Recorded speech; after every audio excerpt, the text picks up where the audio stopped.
Welcome to another live stream watch along reaction. This afternoon we are watching and reacting to Al-Ahli SFC versus Pyramids FC, the FIFA African Asian Pacific Cup 2025 in the 2025 FIFA Intercontinental Cup. The winner of this game will move on to the FIFA Challenger Cup in December against the winner of the Cruz Azul versus CONMEBOL Libertadores Derby of the Americas. That'll be played first in December, of course, so we will not be talking about this tournament till December after today. So that's going to be fun. But with that being said, our first of three streams today, a cup final, as you were. Really a quarterfinal matchup they give a cup out at the end of because of reasons, but you know, whatever. We're ready to go. We're gonna have some fun. We're gonna have some fun, y'all. We're gonna have some fun, y'all. That's all that matters. All right. What are your thoughts on Dembele winning the Ballon d'Or? I mean, it was expected. I mean, really, who else was it going to be? I'm not mad about it. Hell, I think they probably made the right decision. So there you go. Starting 11s are as follows. For Al-Ahli SFC, in goal we have Edouard Mendy, the former Chelsea goalkeeper. The back four of Mohamed Abdulrahman. We have Mehdi Demiral. We have Roger Ibanez. We have Mateo Dams. The midfield two of Valentin Adoa. The midfield Frank Kessié. The midfield three of Riyad Mahrez, Enzo Malo, and Wenderson Galeno, and Ivan Toney up top. For Pyramids, in goal,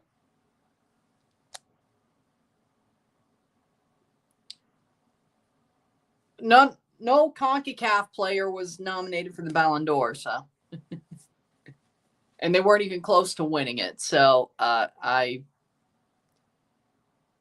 will take what I have there. Starting 11, Ahmed El Shanawi, and I was waking up early for this anyway. So 3 days in a row waking up somewhat early was not going to work out for me. I'm sorry. I damn near screwed today up. So Ahmed El Shanawi, the back four of Mohamed Hamdi. We have Ahmed Sami. We have Osama Galal and Mohamed Shibi. The midfield two of Ibrahim Bili or Blati Toure. Ibrahim Toure. Mohamed Lashin. The midfield three of Karim Hafez. We have Zaka and Ahmed Atef Al-Sayed. And up top is Fiston Mayele. Teams are walking out in Saudi Arabia soon. Dillon probably really wants Al-Ahli to win this match, doesn't he? I'm sure. They probably are going to win. I picked them to win because I'm not dumb. How we doing, Dillon? So it was either this or the Ballon d'Or, son, and I think this was better. It's an actual match. No for what? It was Formula One and this. That Formula One video actually did pretty well, by the way. The video itself. El Shanawi, Sami, Galal, Ibrahim, Mayele, Lashin, Chibi, Zalaka, Hamdi, Atef, and Hafez. A Croatian manager for Pyramids. I see why they're here. Makes a lot more sense now. How we doing, Rory? 90 minutes, maybe extra time. To know that after the CONMEBOL champion playing Cruz Azul, the winner of that will play the winner of this. the second match in December of this tournament, because there'll be 4. Istvan Kovacs is the center referee. Oh, that's going to be fun. Alali wearing their green, Pyramids wearing their baby blue and white stripe. The closest CONCACAF player to ever be in talks about the Ballon d'Or was Dwight York, the current Trinidad manager. He was a damn good player during his time. The 2 VAR referees.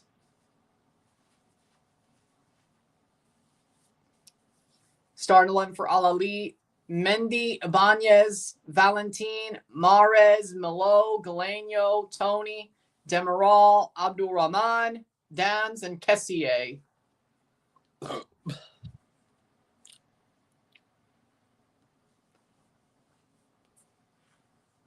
See who's on the bench. Okay. Basically nothing on the bench. Okay. Of course he was. 3 Premier League, 1 Golden Boot. 1 Golden Boot treble winner. I wasn't trying to discount him if that's what you thought I was doing. I was being totally, absolutely clear that, yes, Dwight York was an amazing player during his time. When he was a player.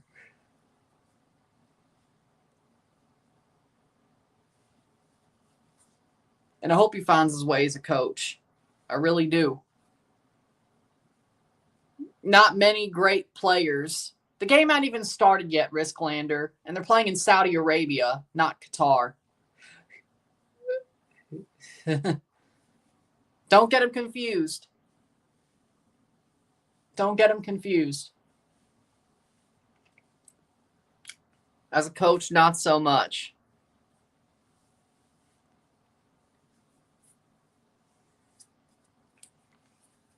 The winner of this game will play Cruz Azul or the CONMEBOL champion. But first, we have to see the CONMEBOL champion. Well, first off, we need to see who wins the Libertadores.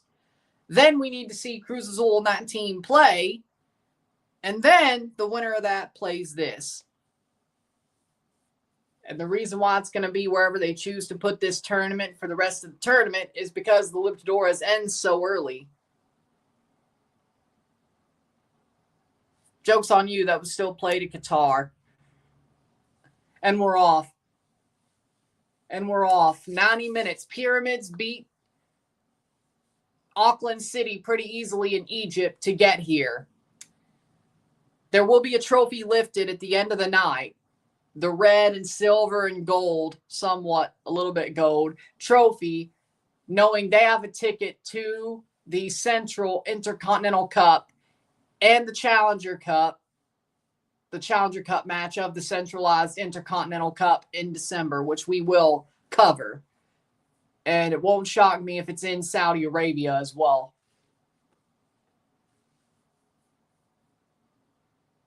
Kessier, that ball goes out for a goal kick. Yeah.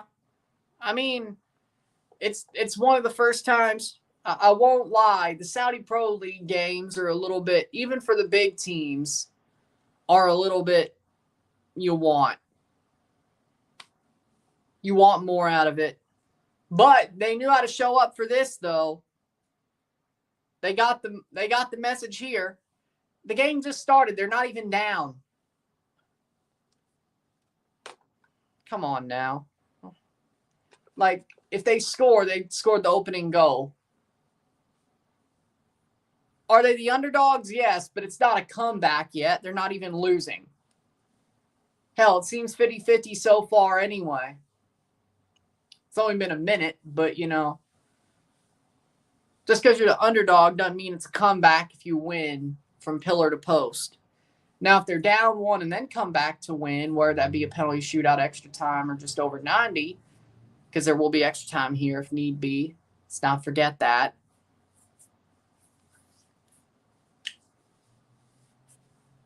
And this won't be the last stream of the day. We still got 2 more. We got the Juventus de Cais versus Cibao match. You're welcome, son. Live. And then we'll be live from Motagua Alajuelense, and we'll review Motagua Alajuelense. So 2 reviews, 3 lives today. We're busy. And then we still got 2 lives, 1 review tomorrow. Playing forward. And then on Thursday. And I might even talk about the Blue Jays pennant race during the later games as well for the rest of the week. Well, LSU won. It's LSU.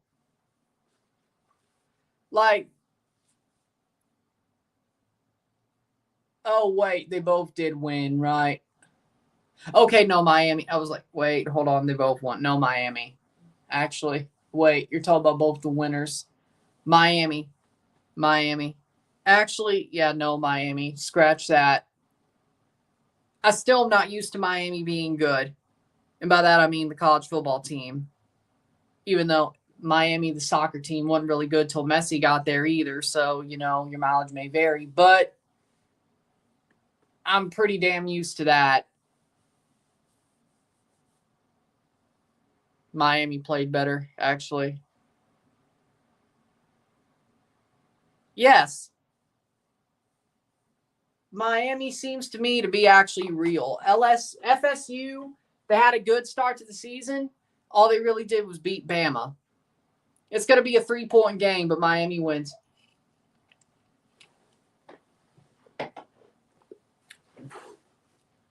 Miami played probably the best group of 5 team and demolished them. They played Florida and demolished them. Now, FSU is probably the best team that Miami's played out of those 3. And the whole group of teams they've played. It'll be a 3-point game, but I think Miami probably pulls it out. I believe in Miami being real more than I do FSU. I mean, yeah, I'm glad to see FSU be back. It's kind of like Mississippi State, where, I mean, I really don't give a shit about FSU like that, but I'm glad from 2-10. Now they're what? Undefeated as well. 2-10 is embarrassing, you know? It's embarrassing. So I can empathize, especially for them. It was more embarrassing for them because they actually had high expectations. Us, well, the coach that we thought was going to take us to a high level died. And then Zach Arnett broke everything on his way out, and then Jeff Levy had to rebuild everything. If we were being real, 2-10 was probably very likely last year. The crazy part is we're 4-0 now. And we might even beat Tennessee, so, you know. You know, do with that what you will. How we doing? Yeah. That's out wide. And players are down. Yeah, I mean, I don't blame them. But what else did they do? Nothing. They beat tomato cans. Like, beating Alabama is awesome. What have you done since? I mean, the ACC isn't a good conference. I mean, FSU and Miami are the 2 best teams in the ACC. And it wouldn't totally shock me, especially now that Clemson's absolutely imploding and Dabo Swinney's crashing out harder than a freaking, well, I don't know. What's the hardest crash out you've ever seen? That's what Dabo's doing. It wouldn't shock me if FSU and Miami meet at the ACC championship again. So they might play each other twice this year. Wouldn't shock me at all. But the ACC is a tank conference. It's a tank conference. It sucks. It's a waste of time and space. Player down hurt for Alali. Like, yeah, good FSU beat Bama. Bama really sucks now. Let's be real. This ain't the same Bama we grew up watching. Yusuf is down, but he's walking off. Let's see if he gets good treatment. This is not the same Bama we grew up watching. Come on now. Which is why I'm glad Mississippi State's got Bama every year starting next year. We're going to beat them. I can't wait. I can't wait till next year when Mississippi State plays Alabama and we beat them. I don't care if it's at Davis Wade or Bryant-Dennehy Stadium. I do not give a rat's ass. I do not care When we beat Bama, I'm going to be over the moon. I don't care if Saban's gone or not. I need this. I need this. Kamario Taylor, you better beat the ever-loving hell out of Bama. Come on now. Be the chosen one, Kamario. Be the chosen one. That's all I'm saying. When's he going to play them? He scored against them last time. Still lost, but he scored against them last time. 0-0, 8 minutes in.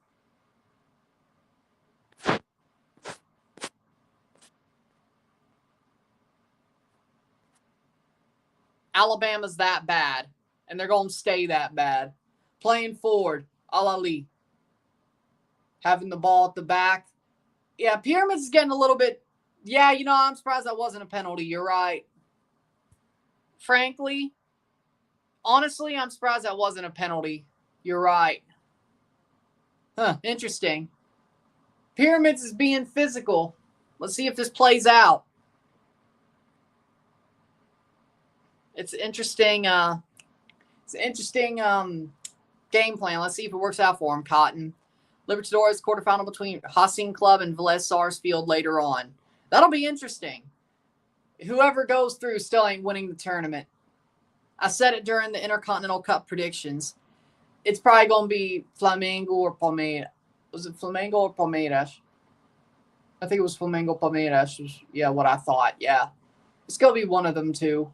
Cruz Azul's going to be playing a Brazilian team. Maybe somehow River Plate. I don't totally.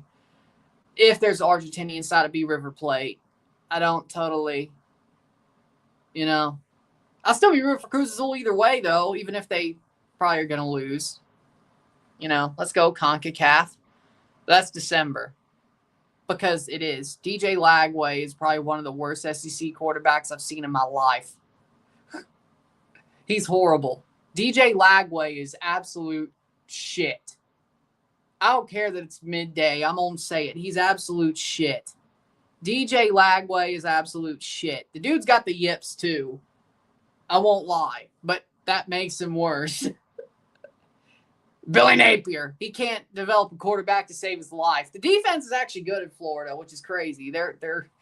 But at this point, the defense might just give up at some point if they don't fire Billy Napier or get rid of DJ Lagway.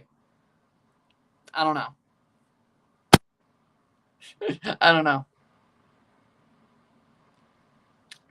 That was a funny crash out. I won't lie. 10 minutes in. That was hilarious.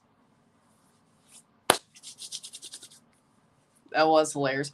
That's why you don't fumble the ball in the fourth quarter. Good job, Lions. I'm glad you won. Fuck Baltimore.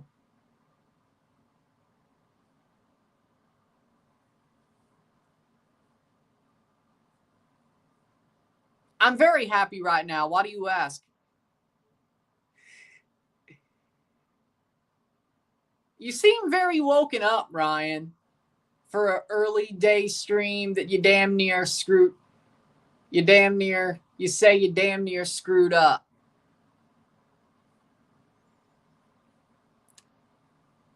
Yeah, I'm very happy. Why you ask? I got woken up well. That wasn't the problem.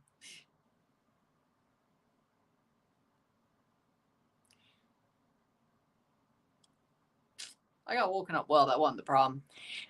With that being said,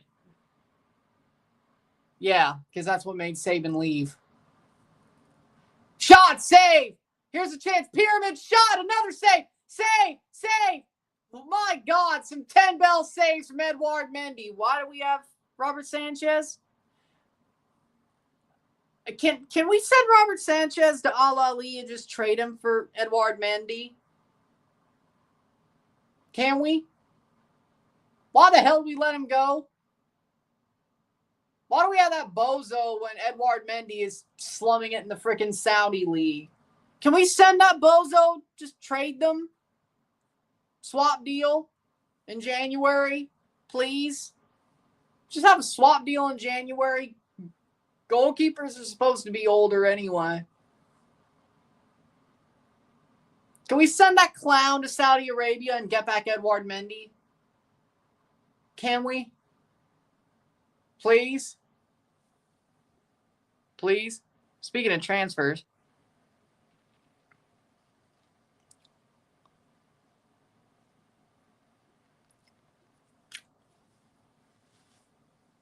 Yes, the transfer and NIL is making Alabama worse. Some of the better players who were backups who would have been stashed on their team now can get paid to go to Texas A&M or Mississippi State or Clemson. Well, who are we kidding? Clemson will never use the portal. That's why they suck now. Dabo would never use the portal. That's why they suck now. Why did I say Clemson? Notre Dame. They'll actually use the portal. If you're a good player and have good academics, which Alabama players don't. Yellow card for pyramids. So actually, no, Notre Dame wouldn't either. Except for Tyler Buckner. But he had good academics. So, yeah, my point's proven right there. My point's proven right there. Texas. There we go. That's better. What? You don't think Egypt teams are hard opponents, especially when Al-Ali's playing? And I mean the Egyptian Alali. Edouard Mendy got ran into by a Pyramids player. I don't know if that's a yellow card, though. I don't know, man. I don't know. I mean, yeah, CONMEBOL. I think the thing that sucks for CONCACAF is that they don't have a play-in round. At least Pyramids, you could say, oh, they won a Intercontinental Cup game before they even got to playing Al-Ahli. So it feels a little bit, oh, it was against Auckland City. So it makes it feel a little bit less hard done by. Even if they lose this game, it still feels like, well, at least we won a round. CONCACAF jumped straight into playing a CONMEBOL team who right now is a Brazilian team who's a very good team. Which is probably the best club league in the freaking Northern Hemisphere. So, or the Western Hemisphere, I should say. So, do that what you will. 15th minute. Well, they could do that if they make it to the Challenger Cup. In theory, though, if CONCACAF beats CONMEBOL, they very likely should be able to play the final. In your argument, which happened last year. Which ended up happening last year. They beat the CONMEBOL team, played Alali, the Egyptian Alali, African team, beat them on penalties, played Real Madrid, and got owned. First half wasn't so bad. The second half was worse.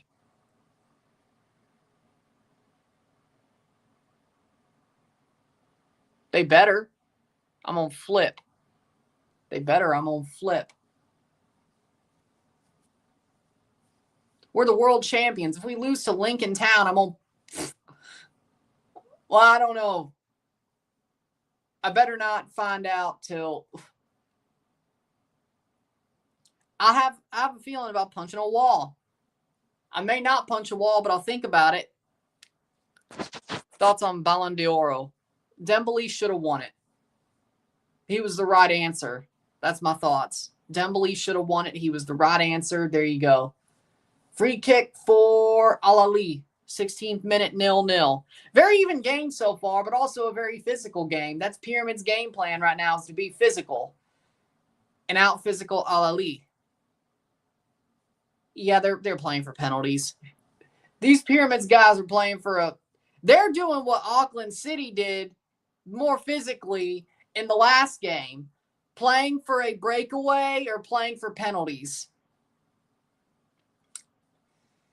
In theory, I don't disagree, considering if you look at Al-Ahli's starting 11, they got some players that you would recognize. Edouard Mendy, Demiral, Kessier, Tony, Mahrez. They got a star-studded 11. Pyramids have nobody of that ilk.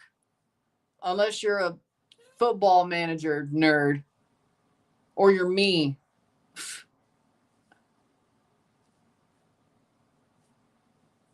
I don't know. Do that what you will.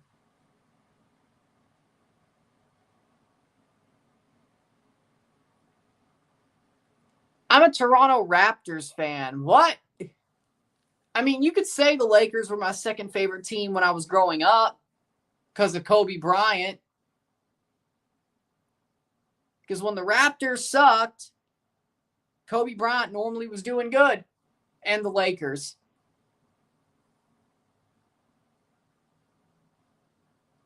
So do that what you will.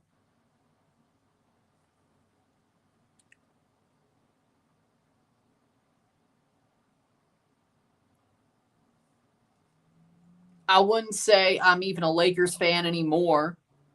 Secondary-wise, I could give a shit less about the rest of the NBA. Honestly, my second favorite team in the NBA is probably the Orlando Magic. I think you know why.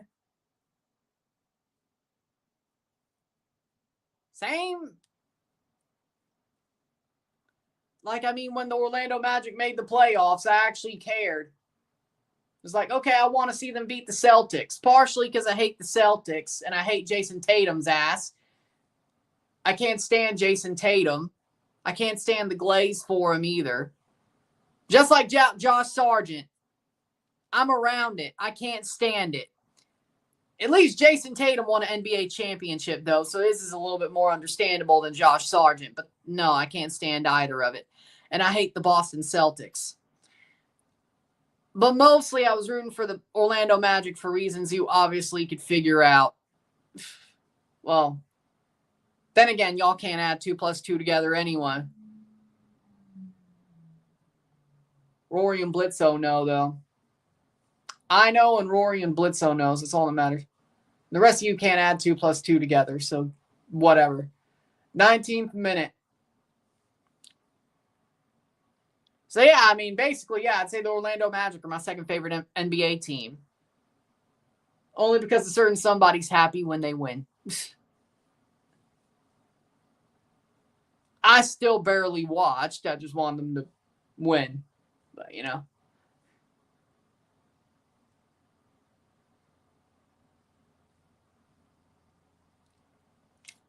As I said, I could barely care about the NBA now if the Raptors suck. If they're good, I might watch more. Which I hope they're good. Or at least watchable. Or in a playoff hunt. That'd be nice. At worst, can the 905 be good?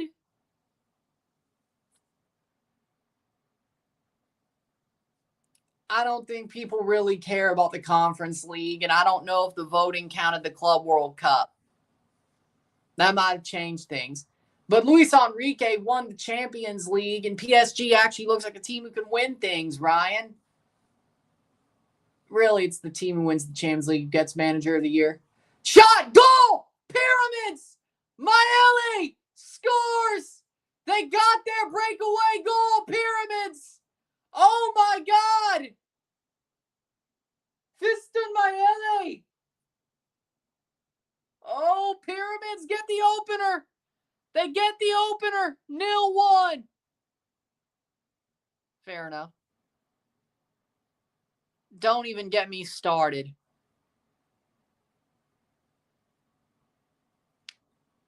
AFCON Morocco.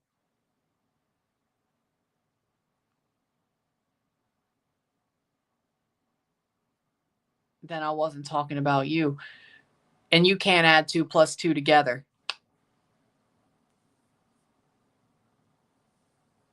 Because there's no NFL team in Toronto. Because I grew up being a fan of Tom Brady, and there's no NFL team in Toronto. Oh, Al-Ali's pissed off. This might be going to VAR. I don't know. Maybe they're just complaining to the ref, but this might be, well, it always gets checked on VAR. But see, yeah, there's no NFL team in Toronto. Go Argos, though. By the way, the CFL, I hate your new rules. Those are not Canadian. You're pushing the goalposts back. You're shortening the end zones. Regular 100-yard field. That's not Canadian. It does stand. The goal does stand, though. Miele scores. Fiston Miele scores. It stands. The score's a damn laser.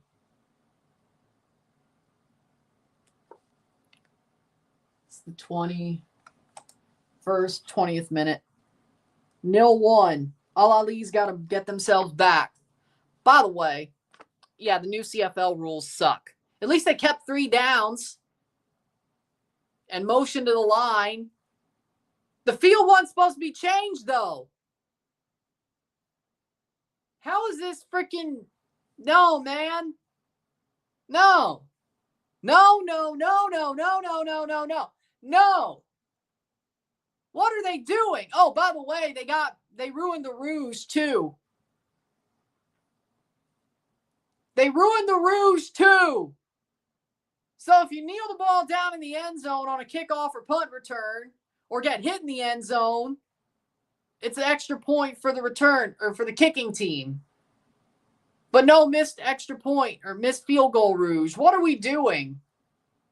Why are we getting rid of all the uniquely Canadian rules besides 3 downs? Now it's the semi-Canadian Football League. We won't touch 3 downs because we know we're going to get raked over the coals if we do that. But other than that, we'll touch everything else and just make it American. What? You really do want the Buffalo Bills in Toronto, don't you? Let me guess, MLSE came up with these bullshit ideas, and they just said, okay, MLSE, good. If you say so. Hey, Josh Allen might play the CFL one day like Doug Flutie did. It's funny because he played for the Bills and the Argos. Hey, the Patriots better get him for a year then. Because Doug Flutie also was a Patriot. People like to forget that, but I don't.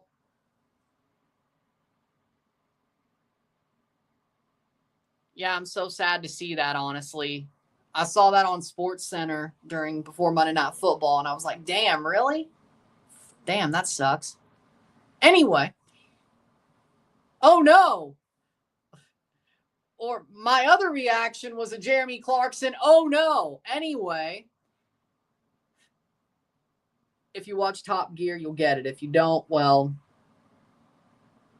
where's your sense of humor? Oh, no. Anyway. Goal for Pyramids. Wow.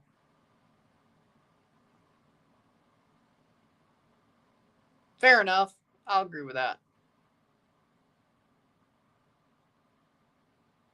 Really?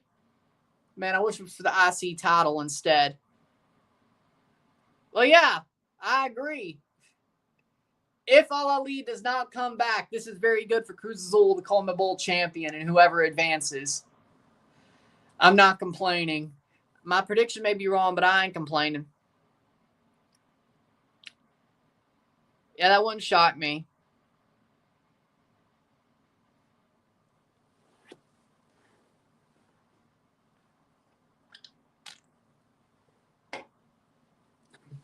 But yeah, no. I hate the new CFL rules. I hate them. Like, it's kind of ironic how earlier this year we had the big Elbows Up campaign.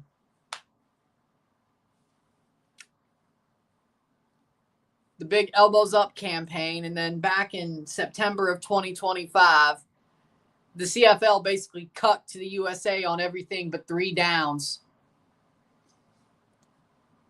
What happened to Elbows Up? What happened to Elbows Up?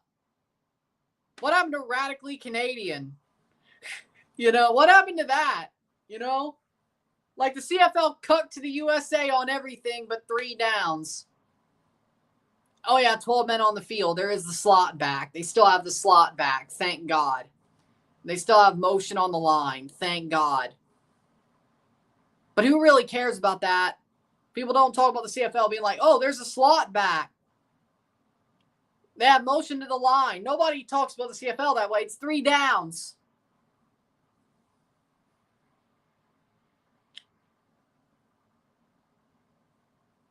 I'm just glad Cena and AJ are going to get a match. That's all that matters to me now.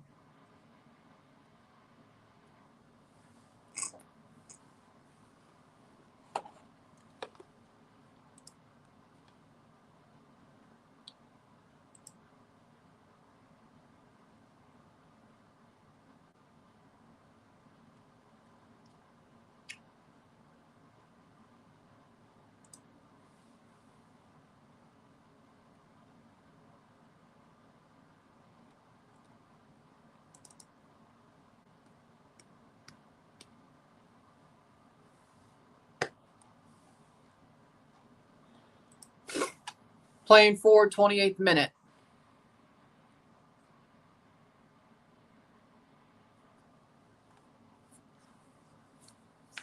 Nil 1 for Pyramids, and honestly, their game plan is working to perfection. Are you acting like Raw and SmackDown's any better now? Like, seriously, it's not. The weekly shows still suck. The weekly shows are still boring. There's a water break right here in Saudi Arabia. The weekly shows still suck. Like, the ones I've been watching that John Cena pop up on, or I just watch it this year because it's last year, they suck. They're boring. It's the same shit. Acting like nothing's changed. And the pay-per-views are honestly worse. And this 5-match pay-per-view shit. See, Vince knew what a pay-per-view was. There's more matches on a Raw than there is on a pay-per-view at this point. And they're only 2 hours and 30 minutes.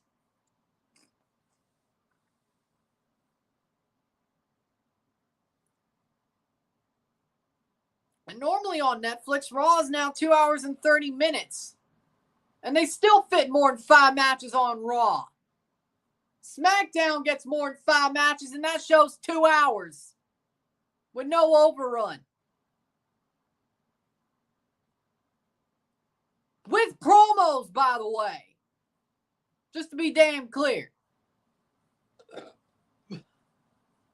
But you're going to freaking stretch out 5 matches over 4 hours. Really? Like, that makes any damn sense. But what about some of the matches we didn't care about? Yeah, that's where you take a piss. That's where you make a damn sandwich. That's where you get your freaking chips. You can still hear what's going on, but that's when you take a piss or get your chips or make a sandwich. Or make some Easy Mac. Or some chicken tenders or whatever the hell you want.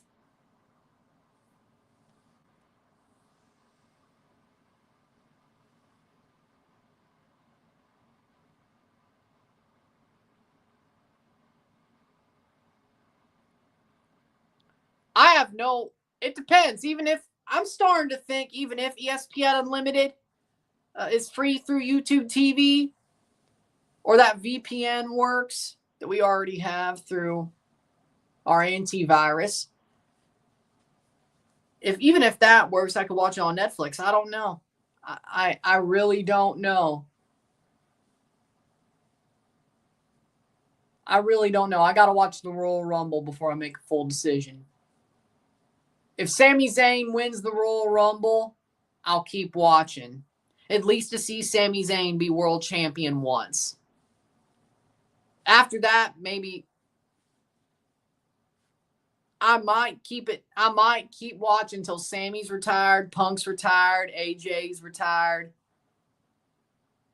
I don't know about Kevin. We'll see what happens with Kevin Owens. If he comes back, that would be nice. But there's only a certain amount of people I actually care about. And let's hope maybe somebody comes up from NXT that I really start caring about if I do keep watching. Obafemi, let's see if they book him right. Obafemi's one of them that I'm like, okay, let's hope they book him right. That'll be interesting at least. Joe Hendry. I believe in Joe Hendry, so there you go. Trick Williams. Let's see if they book him right. See if they book Trick right. 32nd minute. Ball crossed in. Header! Saved by Mendy. That's offside. But I'm not sure. I got to watch the Rumble. Whether it's VPN or unlimited, I got to watch the Rumble before I make a full decision. But I don't know where I'm going.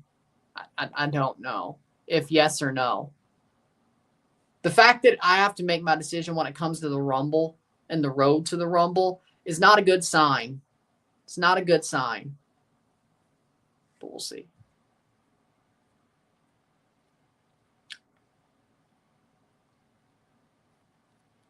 I really don't give a crap about Seth. Honestly, I never really... Roman's actually better than Seth now. The only reason Seth... Here's a shot. Save. Foot save. By El Shinawi. The only reason I seem to like Seth back in the mid-2010s was because Roman was trash. Like, nobody wanted Roman to be the face of the company because he was not a face. You could tell on that man that he's not a white meat babyface John Cena type of guy. At least when Vince was told, oh, maybe you shouldn't do this, he didn't make them the white meat babyface. Triple H, on the other hand, makes a charlatan like Cody Rhodes a white meat babyface and makes him champion twice. So, do that what you will. Now, Roman obviously probably held Vince hostage during COVID. It was like, if you want me to come back, you turn me heel and let me do this myself. And then Roman got over like a freaking hotcakes. And Roman turned on a dime. Everybody, the way they thought about Roman, turned on a dime when he went Bloodline Tribal Chief. Didn't take me long. It was like, oh. Of course, there was the year before, there was the, oh shit, he had leukemia? Oh, that sucks. Maybe we'll start rooting for him a little bit, but not enough to be the WWE champion, but we'll root for him a little bit. Yeah. He beat leukemia good. I'm happy to see it. And they booked him like a mid-carder who was just happy to be there.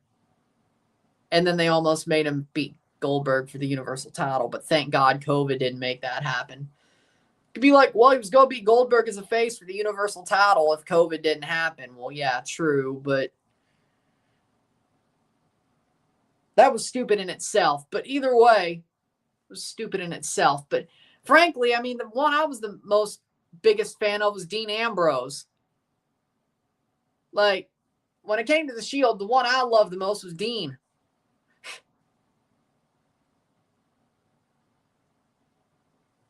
And I will still say his AEW gimmick has not ruined him as much as Sasha Banks has ruined herself. Sasha Banks is a damn self-mark. I could see why WWE didn't let her get over as much as she thought she deserved. She's a nut. If she's running the asylum, she's a nut. She's a self-mark.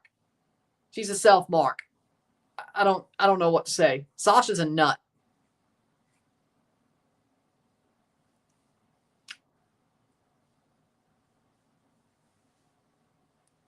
I don't know what she's trying to prove, but all she's proven is WWE was right not to push her as much as she thought she deserved. God. She needs creative control. She cannot run the asylum by herself. She is a nut. Either way. Dean is trying to be a more serious lunatic fringe as Jon Moxley. But the problem for me there is Jon Moxley took a damn saw to the head. Like, you call yourself Jon Moxley, I expect you to do some very crazy shit you probably shouldn't do and take a saw to your forehead. Dean Ambrose is like, oh, okay. He could be a little bit serious, but yeah, I'll do lunatic stuff, but it's funny. It's not too harmful. It looks crazy, but it's not as harmful. Jon Moxley is a deathmatch king. And AEW doesn't really exactly... It's really just a more serious lunatic fringe, which... Why are you calling him Jon Moxley then? He's still Dean Ambrose, but he cut his hair, grew a horrible beard, and is trying to be a more serious lunatic fringe. That's not Jon Moxley. That's not Jon Moxley. He's okay. I'm not really sold on him, but he feels to me like a Fandango who doesn't dance, but younger. That's what he feels like to me.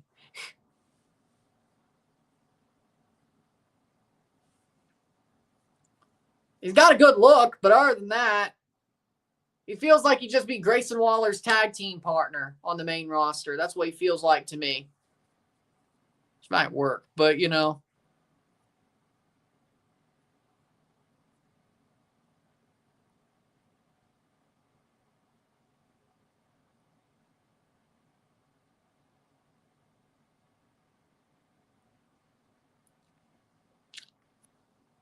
Mahrez take the free kick. 38th minute, 0-1. Yeah, that's fair enough. Like, people wanted them to see. Here's the funny part. You're right. Honestly, even me. I wanted to see them do something with Killer Cross. I mean, Karrion Cross. I mean, either way. And Scarlett. I want to see them do something with him. People wanted that. And all he really did was talk in people's ears like, hey, don't trust that guy, or I wouldn't do that if I were you, and then never built on it. Like, really? Like, his gimmick was voyeur. Well, was a kayfabe voyeur. And they never built on it. They never built on it. And then he did the shoot promo, and they said, get out. He did the freaking work shoot. They were like, get out! After they let him get buried by Sami Zayn. I even kind of hated that. I won't lie. I love Sami. That was bad. I love Sami. That was bad. Like, I know he didn't re-sign, so they kind of had to, but it's like they didn't even want to try to keep him. Like, the ending of the Sami storyline was bad. Like, I love Sami, but I can't even defend it. That was bad. I can't even defend it. It was bad. Because Vince thought Goldberg-Roman would pop buy rates. Which, I mean, it was better than Braun versus Goldberg in the end. Because, I mean, COVID ruined everything. Like, yeah, no, I would have rather seen Roman versus Goldberg. That would have been better than Braun versus Goldberg. But COVID said no.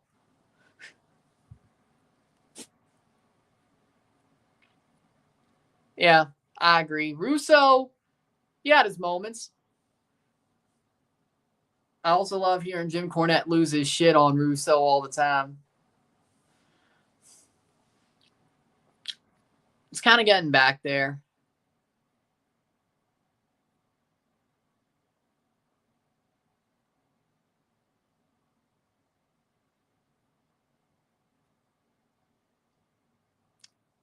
Because I've always been a fan of him. I was a fan of him when he was Generico. I was a fan of him when Kevin Steen and him were feuding and having ladder war matches. I think Sami's a good dude. I think he's a good dude. He's amazing in the ring. His promos, I mean, I love his theme song too. Fits perfectly for him. I think Sami, he has an okay promo. He's amazing in the ring. He deserves to be a world champion. I wish he was NXT champion for longer than 50 damn days when he had the NXT championship. I was a fan of him back then. Back in 2014, I was so mad when Sami got screwed over by Neville like 5 times before he won the NXT title. And then he loses the title 50 days later. And then he throws out his shoulder when he comes out to face John Cena in Montreal. Man, it just never went right for him. It just never went right for him. I was glad to see a Sami versus John match on John's final SmackDown. That was awesome. And they also kind of threw it back to that Montreal match. Shot past the post and hits the side netting. Still 1-0 Pyramids. So, I just think Sami deserves a lot. That's all. For who he is and what he's done, he deserves a lot. I think it definitely helps he's a good person. A very good person behind the fame and all that.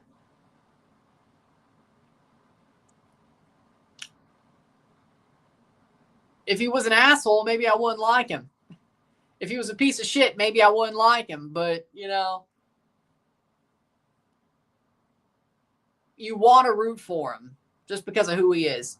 He may not be a believable world champion, but you want to root for him just because of who he is. So, And I've always rooted for him. So when he was Generico. So do with that what you will. Goes down in the box. Penalty!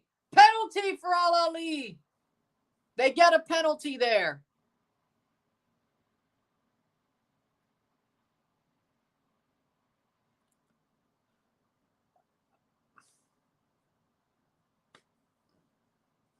I don't know. Maybe it's just because of the zaniness, pun intended, of him being a pasty white Syrian Canadian wearing a mask and acting like he's Mexican. I think it was the zaniness of the gimmick. I think that's why he did it. And let's not forget, I mean, before that, let's not forget Big Larry when he did that Culture Vulture fake thug ratchet gimmick in like a Quebec shindy. There's a video of it. Look up Sami Zayn, Big Larry. I'm not kidding. I'm not kidding. It's weird he built two of his gimmicks off of cultural appropriation, but it was the 2000s. It's different. It was different back then. It was different back then. It was different back then. A penalty for Alali. See what they do here. Ivan Toney to take it. Of course it is. Ivan Toney to take the penalty to tie up the game. Pyramids being very physical just came back to bite him in the ass. Will it be 1-1 at the half? Ivan Toney to take the penalty. The former Brentford man. How's he going to gamble on this penalty? Where will he bet on this keeper not going?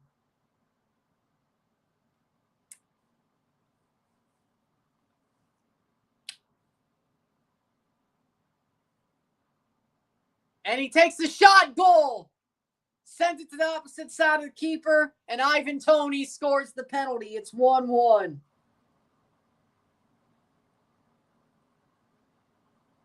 And it looks like we'll have a tie at the half. 1-1.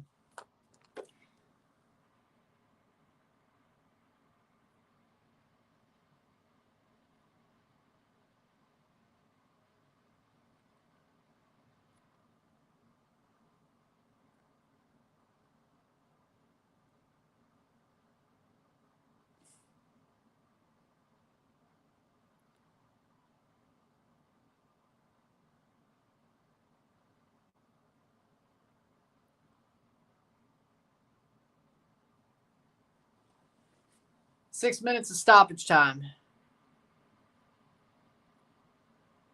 Braun just sucked.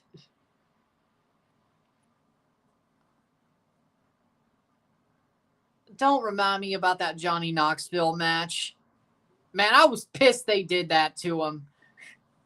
And like, man, I hate listening to that Sami Zayn episode of Stone Cold Podcast where he's like, that Johnny Knoxville match was amazing. I was like, dude, I know you're coping, but no. You're lucky. Like, Sammy's lucky he caught on with the bloodline after all that. And basically got it over to a higher level because, God, that Knoxville match was, no. That was the stupidest shit. And then they had Johnny Knoxville beat Sami Zayn. I'm like, what? And it was the most contrived jackass way possible. I'm like, if I wanted to watch Jackass, I'd pop in a freaking DVD to my PS2. And they didn't even have Steve-O there. Steve-O didn't even show up. He was Jackass. Like, are you kidding me? Steve-O didn't even show up. If we're going to have a Jackass match, Steve-O has to show up, and he didn't show up. So I was even pissed about that.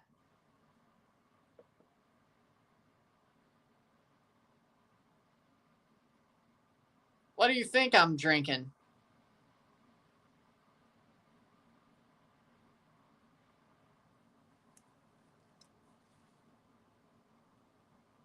Again, I'm the one who thinks Sami Zayn should be a world champion, so of course I find it insulting.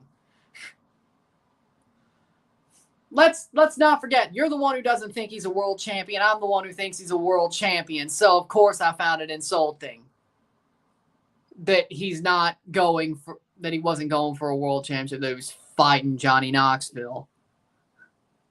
Let's remember where I see Sami Zayn and where you see him. That probably has something to do with it. It's like where I see him and where you see him are two different things. That's probably why I had a problem with it.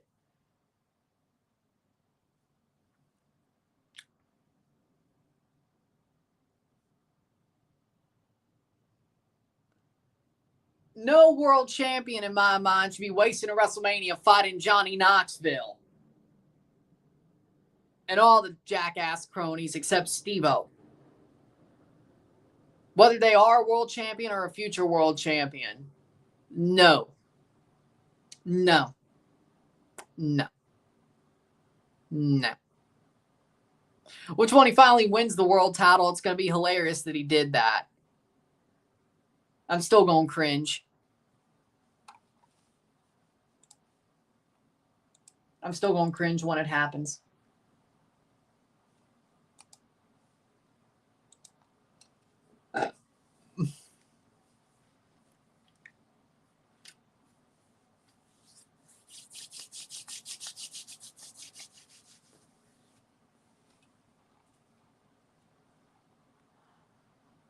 John Cena and AJ Styles will fight at Crown Jewel. Oh, it's on at 8 a.m. on a Saturday. I might have to either stay up for that one or wake up early for that one and VPN it. Ooh. I might have to.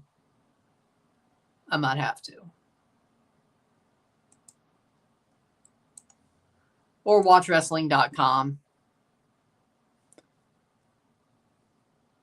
They actually are having a match. John better not lose this one, though.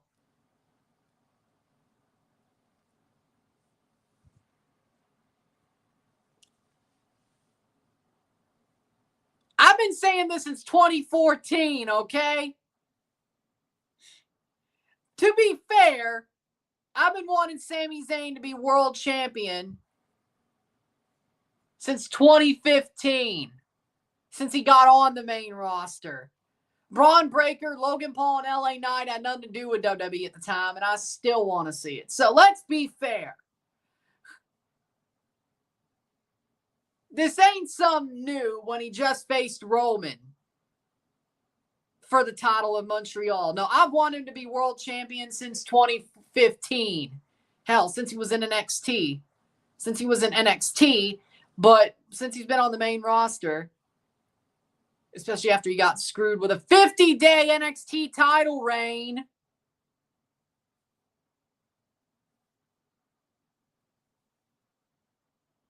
Maybe if he got a long NXT title reign, maybe I wouldn't have been complaining so much. Well, he still got hurt when he had the second rematch, or when he had the rematch with Kevin. Wanted to take too much longer. Okay, fine.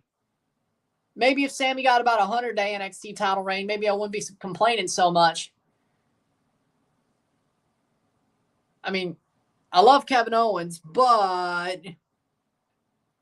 hell, at least he's been Universal Champion once. See, at least Kevin Owens has been World Champion once. Dropped it to Goldberg, but, which sucks, but, whatever. To be fair, though, I've wanted Sami Zayn to be world champion for a whole damn decade, so I'm not disagreeing, and I'm pretty damn sure that Braun, Logan, and LA Knight, I don't want Logan to be world champion. No, I don't. Like, he's amazing in the ring, but I think he's a piece of shit person. I don't want to see his face. Like, yeah, he's amazing in the ring, but he's a piece of shit person.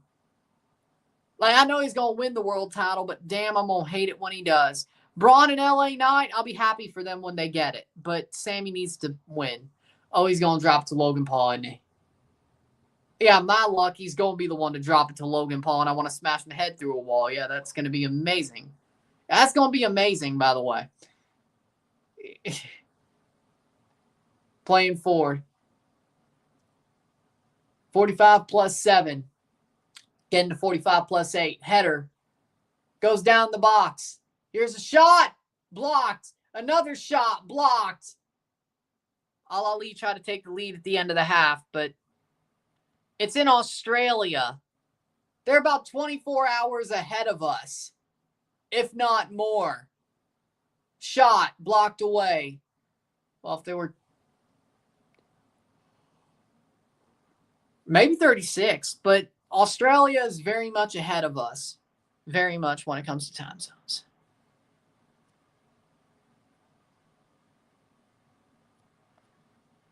I don't disagree, and you're right.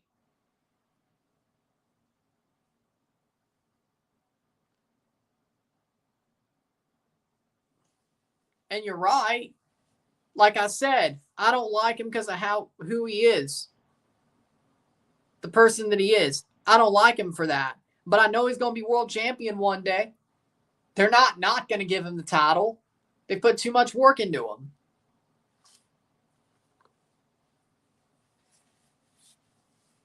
That's probably the only way.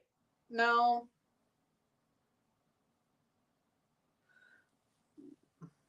I don't know.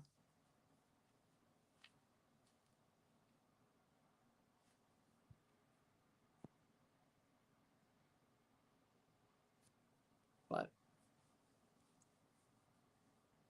94 plus or 45 plus 9. Holy God. We're about to go to 55 minutes in the first half. Holy shit. This is crazy.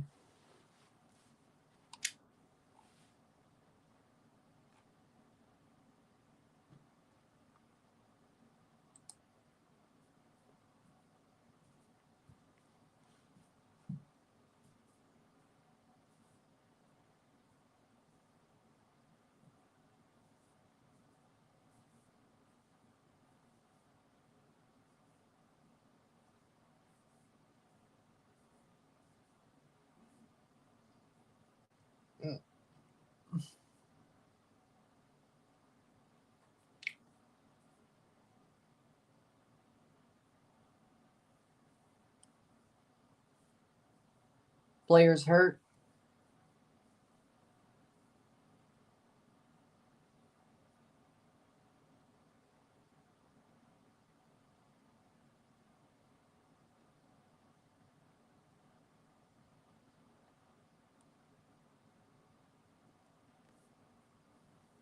Player down hurt for Pyramids. Pyramids are drawing 1-1.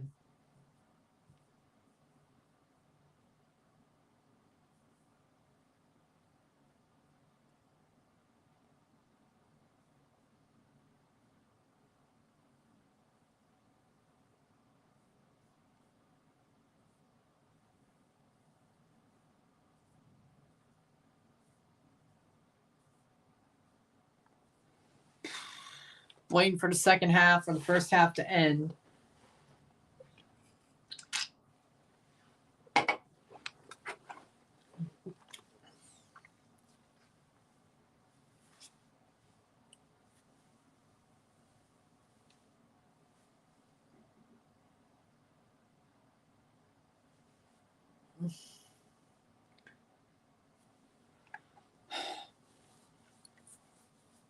Goalkeeper down hurt. Al-Ahli.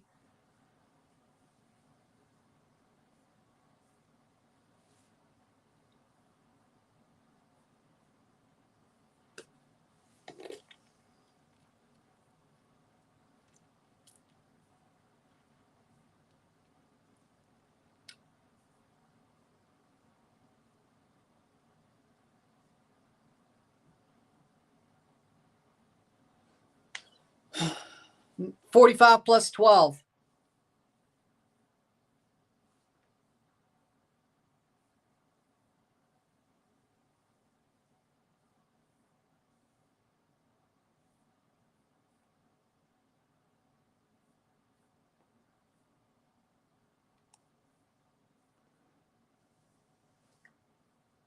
Player is going to get subbed.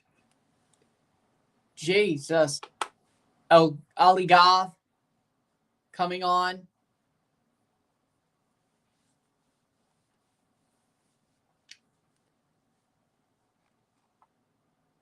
See, but I think the good thing about this game, if you are a CONCACAF or CONMEBOL team,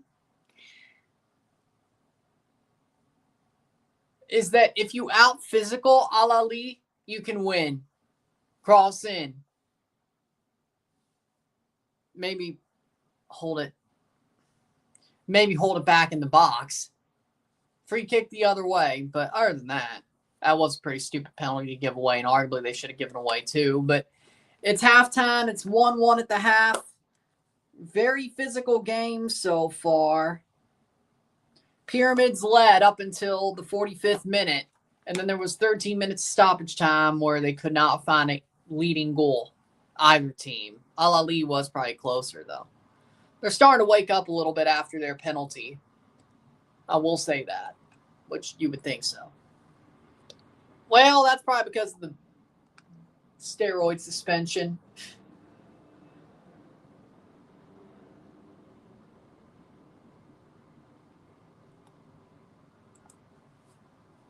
I mean, whether he believes he should have been suspended or not,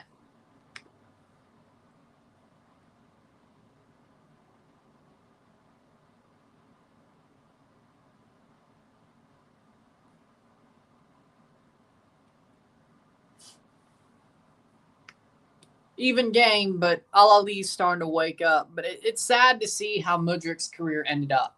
He was starting to finally get something out of his career and starting to finally look good for Chelsea, be it Conference League matches, but he was starting to feel comfortable, and then he gets suspended for steroids. And now he's just said, nah, screw it, I'm done. Like, it sucks. I gotta say, it really sucks. I feel for him. I won't lie. With that being said, we'll take a short break at the half, talk about the stats, get this one going. 45 more minutes to go. It's 1-1. We could have some extra time if we're lucky or unlucky, depending on your POV. But we will sit. We will talk about the first half. A very even, tight first half that was very physical. But we'll see how the second half goes. Sit tight, be back. 1-1.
We're back for the stats of the half of this tournament, or this game.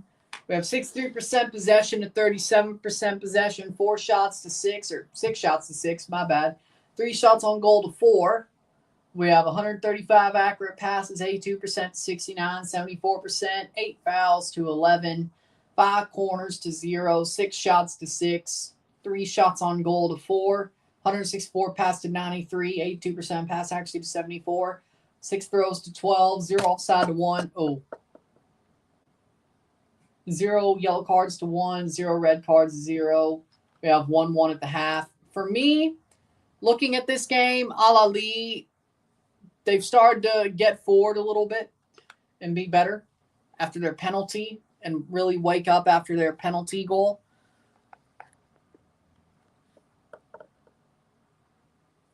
Wake up after their penalty goal. Ivan Toney scores the penalty to tie it up, but I think it's been a very, very physical game, a very tight game, an even game, some would say. I think Pyramids had the perfect game plan. Out-physical Alali and score a goal off against the run of play and take the lead and maybe play for penalties. But out-physical them. They could still arguably win outright. They keep playing the way they've been playing. If Alali keeps waking up and playing the way they did the stoppage time of the first half, they'll probably win this game.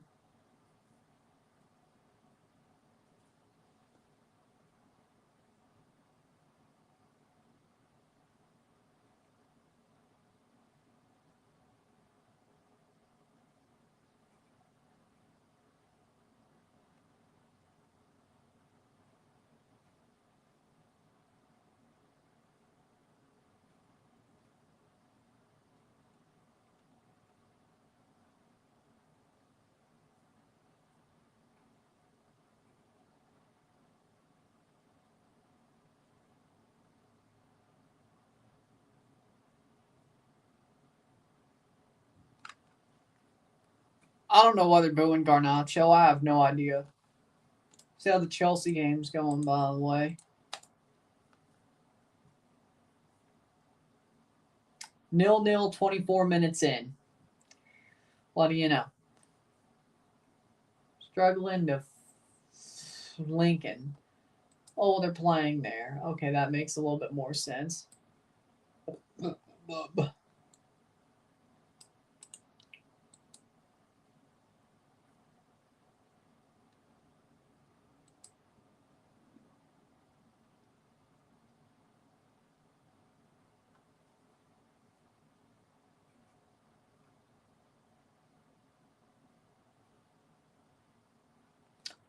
Waiting for the second half to start.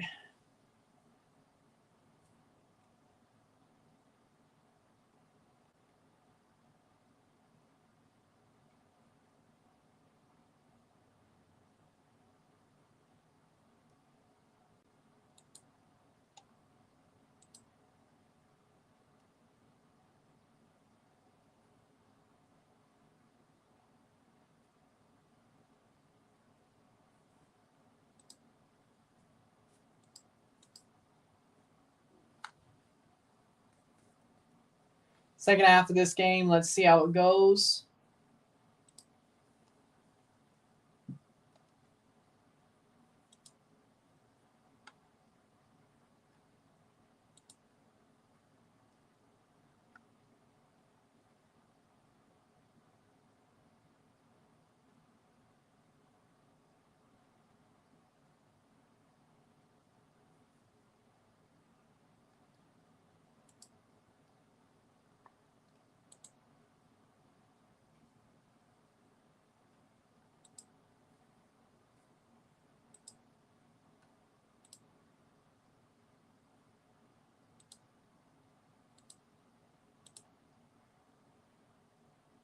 Well, the Copa Libertadores went to a one-legged final. Or they stuck with it, I should say. Okay. November 29th is their final. Okay. We'll know who plays Cruz Azul on the 29th of November by 6 p.m. or so.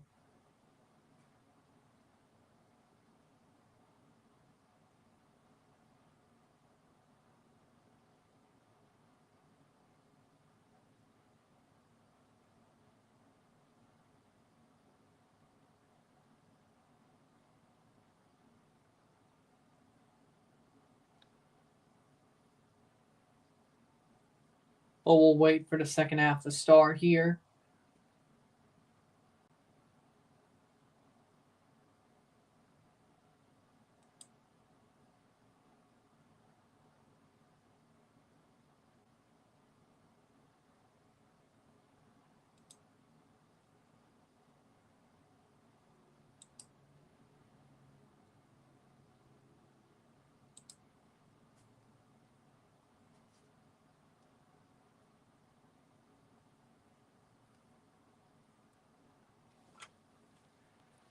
Nine days after my birthday.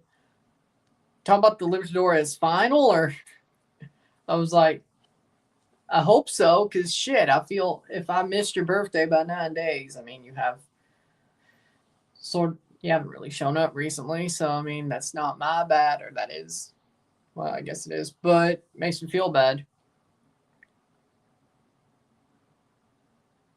So November.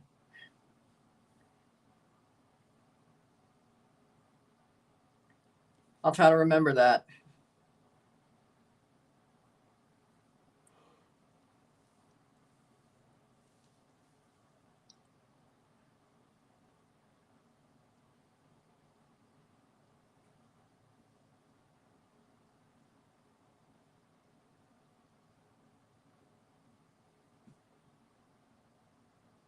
I'll try to remember. I don't know, because they are. I ain't questioning anything, really, right now.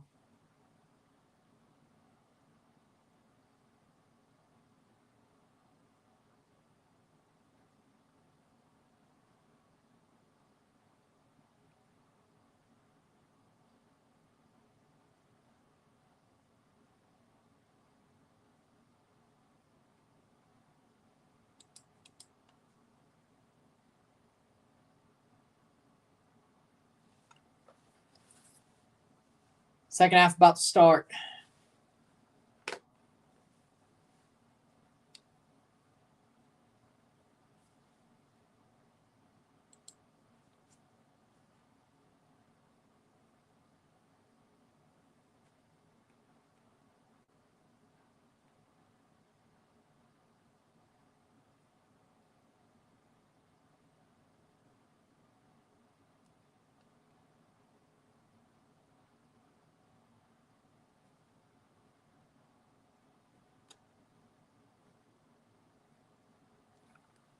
Here we go. Yeah, but Chelsea is the world champions, though.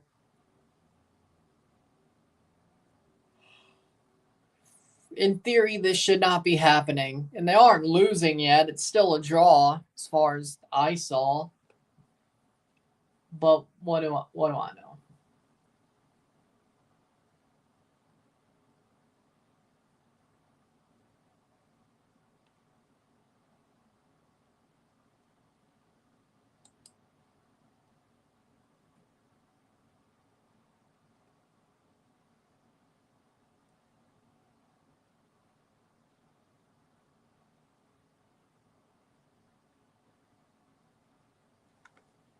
Here we go. But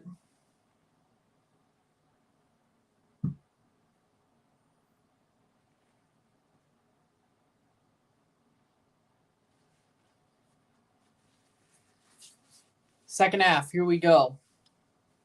Will Alali come back or take the lead, or will Pyramids hold them off, or will they find a way to win? We'll find out.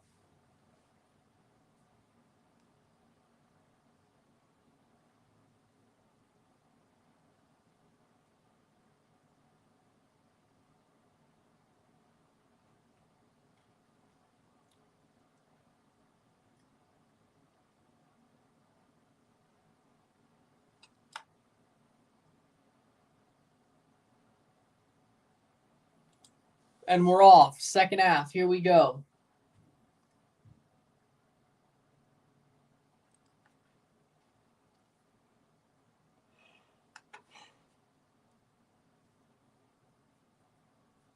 '45th minute.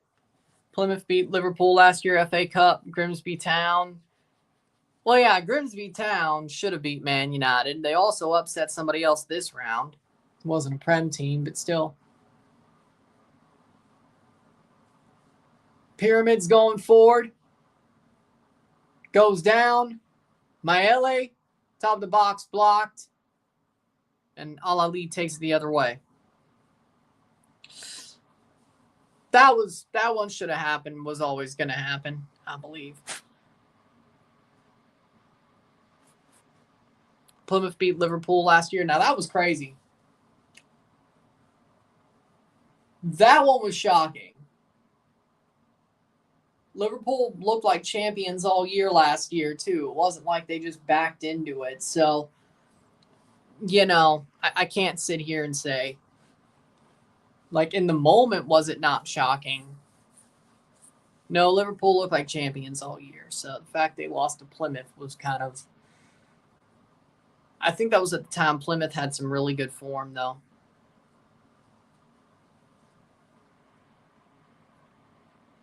Yeah. Still big for Grimsby, though.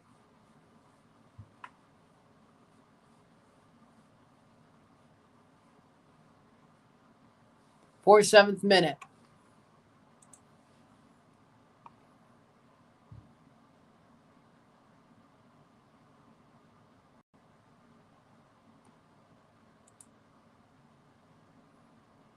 Mm.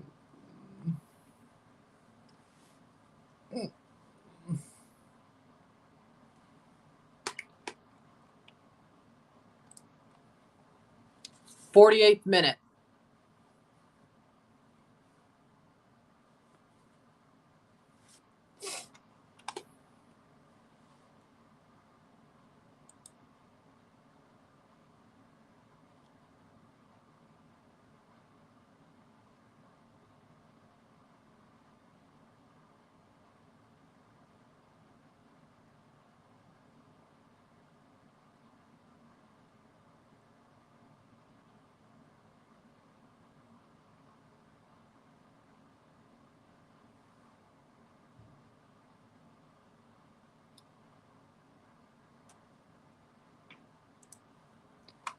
'48th minute.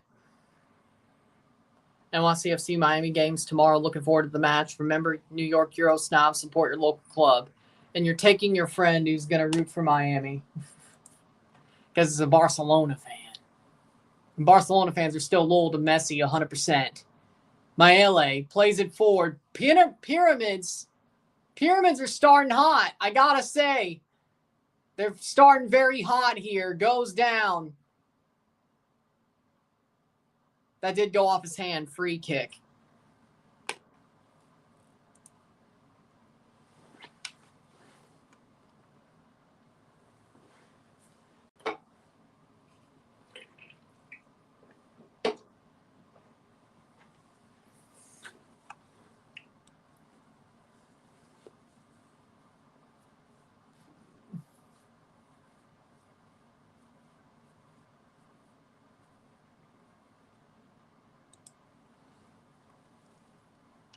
'49th minute.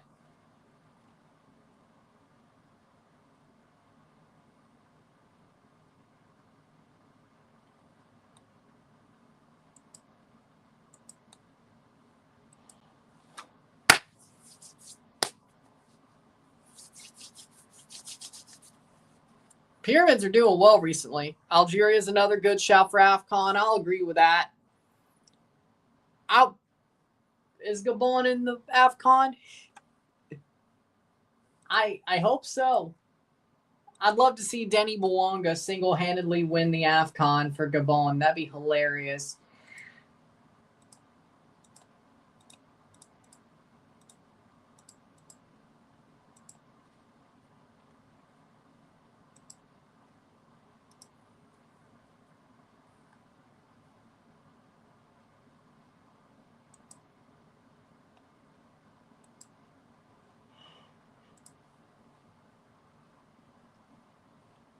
Playing forward. Gabon are in. They are. All right. Gabon are in the AFCON. Come on, Denny Bwanga.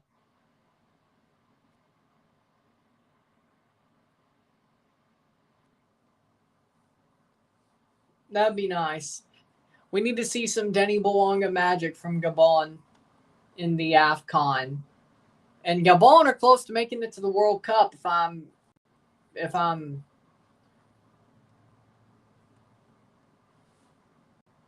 I think they're also very close to making it to the World Cup as well.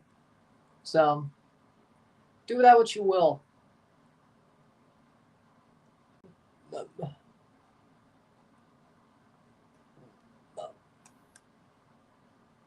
"46 games for Gabon, 12 goals for Denny Bwanga." That's not as much of the clip as he has in MLS, but still the best current scorer on the team. Besides Aubameyang, but he wasn't called up for the last window.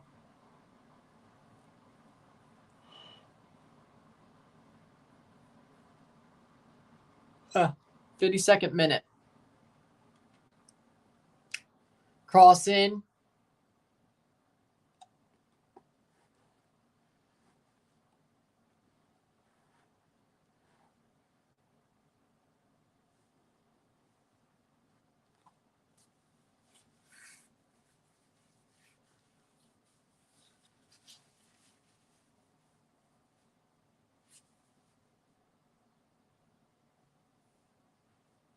Playing forward.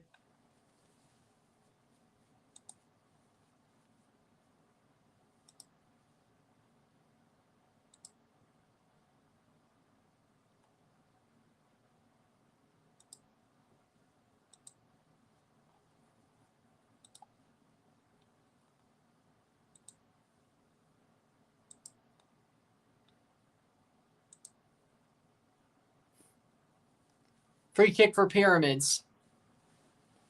Ball crossed in. That was probably offside. Yep, offside.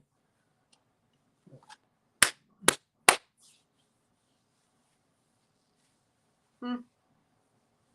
24th of December, Gabon's playing Cameroon in the group stage of the AFCON. No, there will be no group stage AFCON coverage. There will be a season break. But after the new year, I will do some AFCON knockout stage. Don't worry about that. I'll probably be watching the group stage, though. Trackathon and group stage, Gabon versus Cameroon. That sounds fun. I have beIN Sports now, so that's great. What was it? Group F. So the games on Christmas Eve, the Trackathon, are Algeria versus Sudan, Burkina Faso versus Equatorial Guinea, Ivory Coast versus Mozambique, and Cameroon versus Gabon. That's interesting.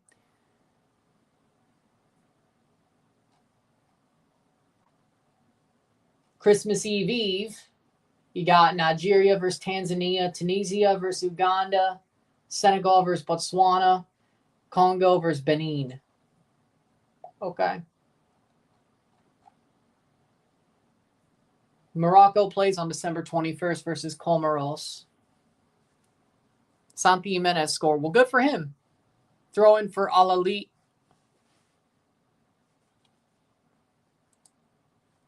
I would think the RSR season will be over by December 21st. If it's not, if we have a stream within like 3 days of December 21st, I might do the Morocco game and end the season that way. So there's a nice little through line saying, hey, I covered that game too. It is a Sunday, though. December 21st is a Sunday, though.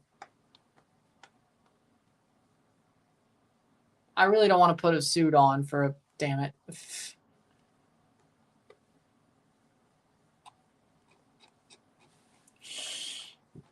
But it's not a final. I'll just leave it to the Intercontinental Cup final. And Lincoln Town scored. Jesus Christ. Playing forward. That sucks.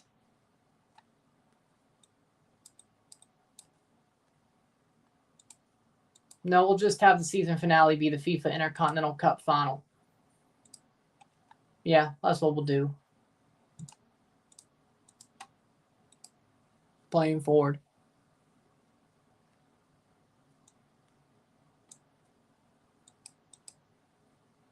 December 17th.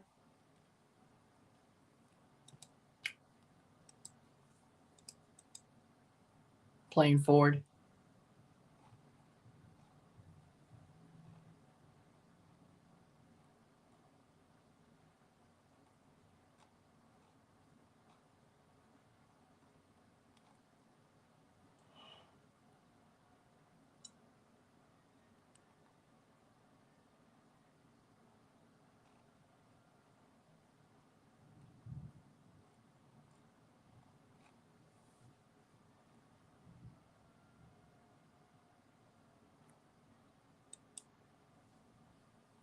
Free kick for Alali.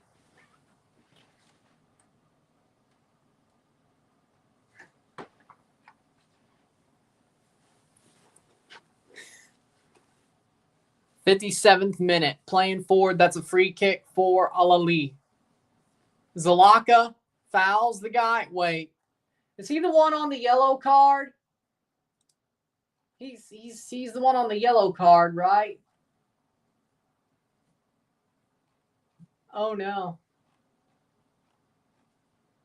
Oh, he's the one on the yellow card. If he's the one that fouled, he's walking on thin ice. Zalaka holding his leg.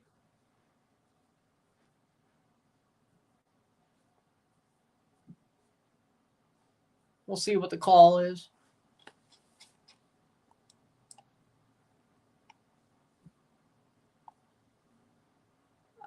They say, why would Maele be the foul? That makes no sense.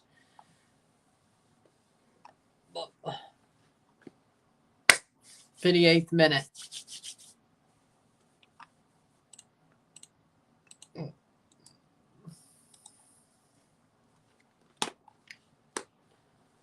$1-0 at the half for Lincoln City.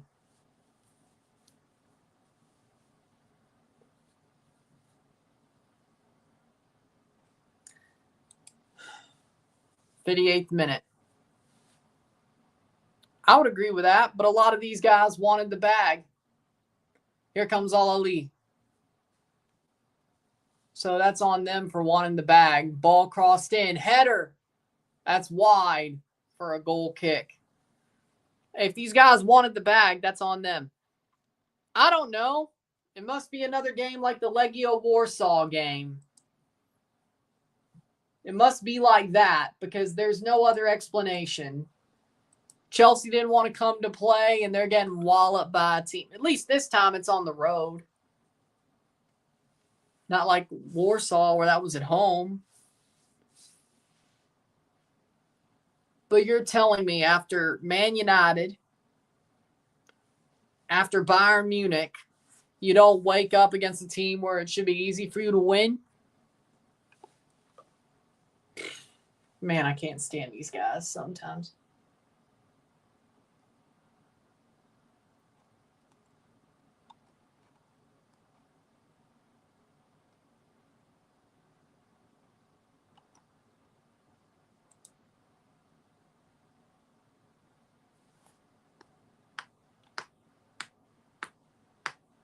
Playing forward, 60th minute. 1-1.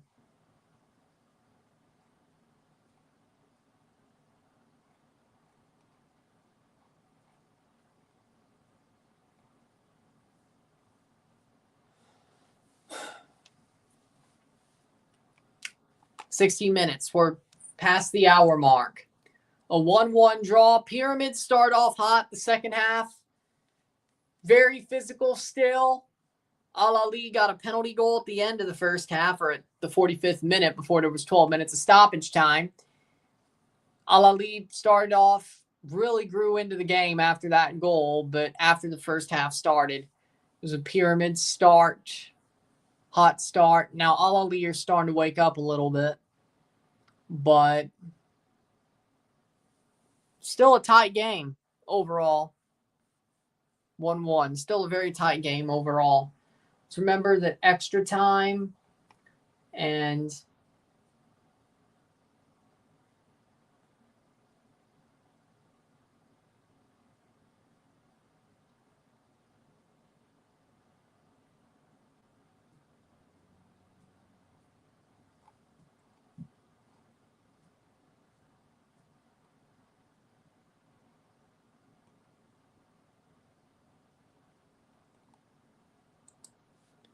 substitution for Pyramids about to set up.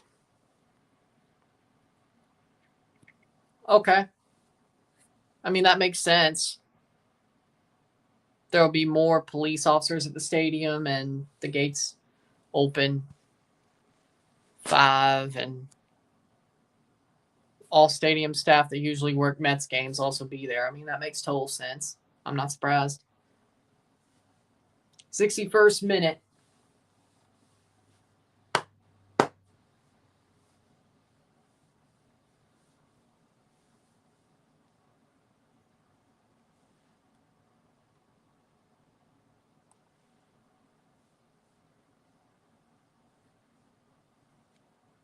So 62nd minute, 1-1.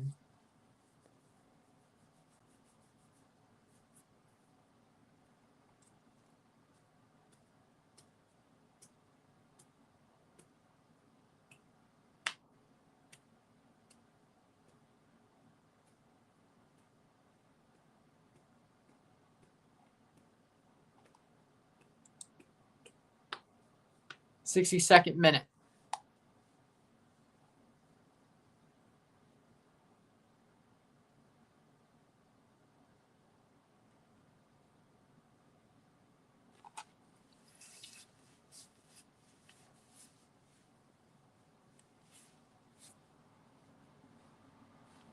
'63rd minute.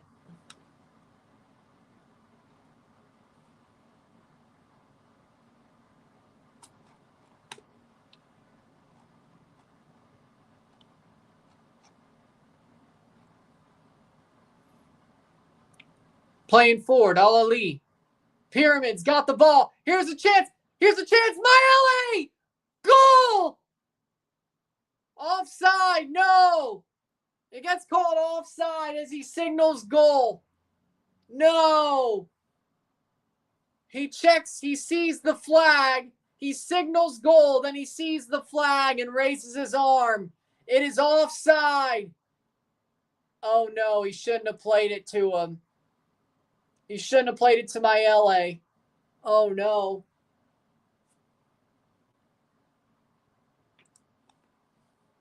That was the mistake that player shouldn't have made. He played it to an open my LA, and he was offside.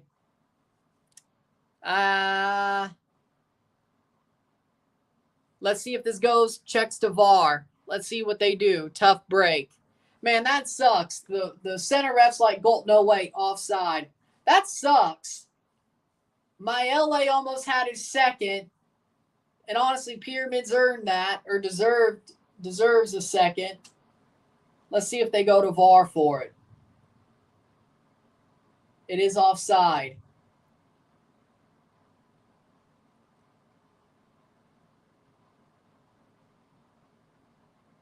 And he's asking for the goal kick.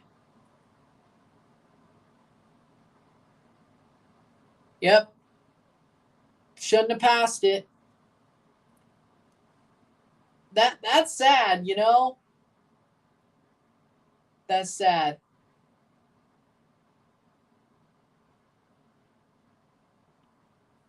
I don't know what that guy was thinking about passing it. I really don't.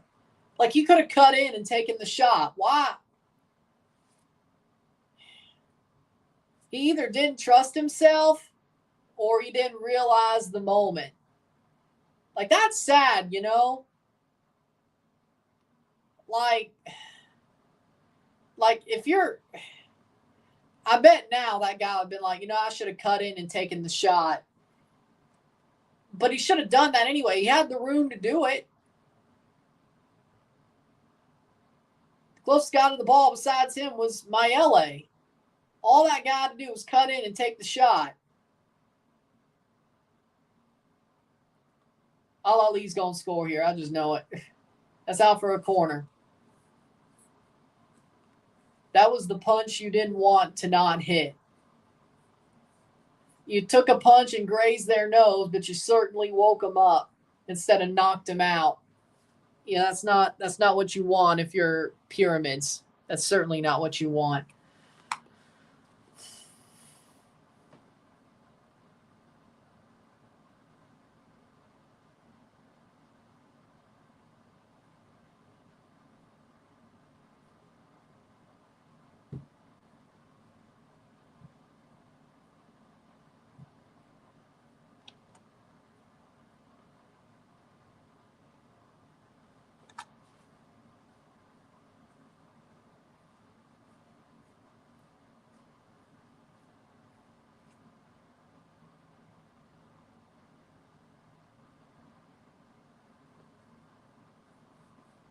Header, what a save there by El-Shanawi.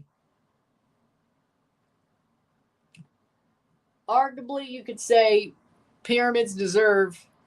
Pyramids deserve.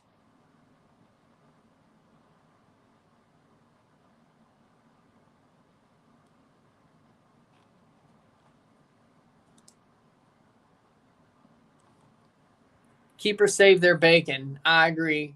Majrashi, Ferras, triple sub here for Alali. 67th minute.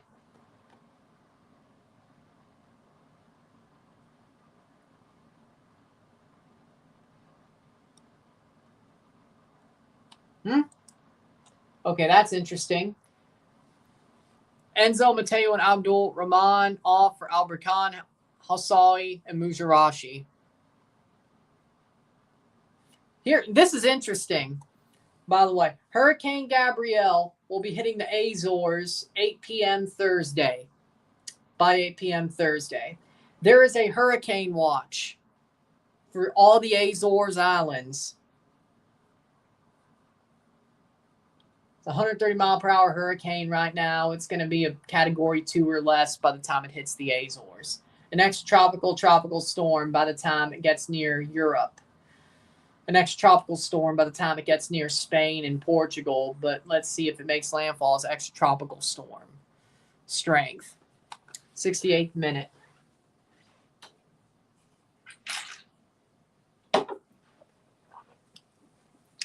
Ain't that interesting? 68th minute. That's crazy. The first hurricane watch of the season as well, by the way, in the Azores on September 23rd. The first hurricane watch of the season. Wow. That's crazy.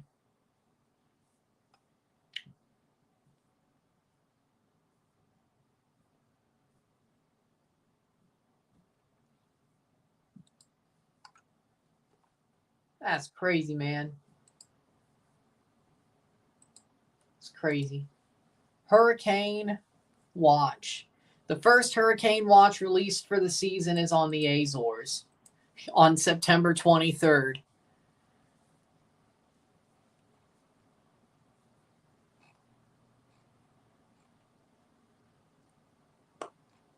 Crazy. It's the Bow game after this? Yep, it's 7. So I'll review this game. I'll have the review up. And I'll be here for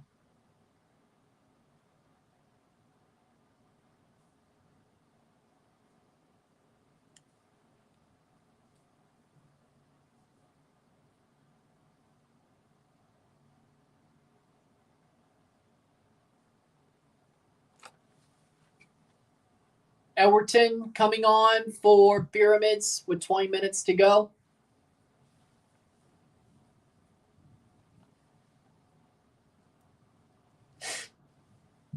Pyramids, they deserve to win this game the way they've been playing. Sadly enough, They are not, because why do you pass that ball?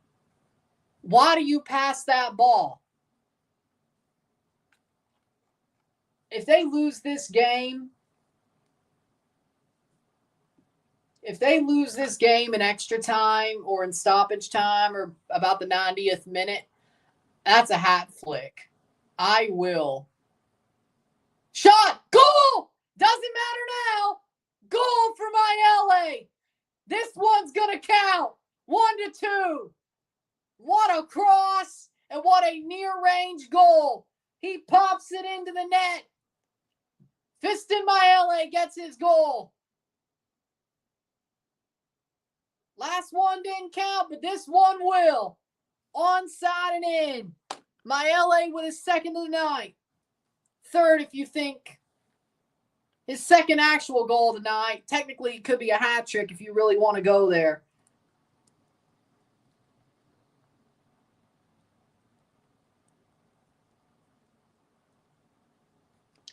'71st minute, 1-2. Pyramids are very much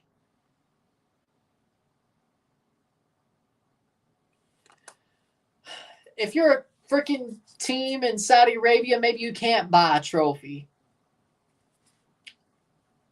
Pyramids played the right game plan for sure. What a goal by my LA.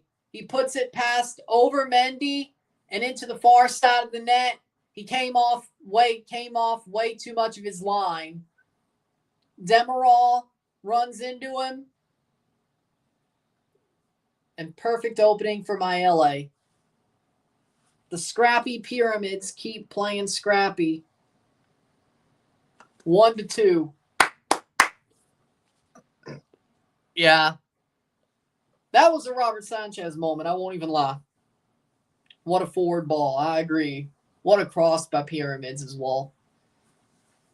To get it to my LA, who, like, split second, popped it over a water break here, 73rd minute. Popped it over a sliding Mendy, who basically pulled a Robert Sanchez right there. Assist from Zalaka, the man on a yellow card. What a beautiful cross by Zalaka. First goal, really a banger by my LA, but got played to him by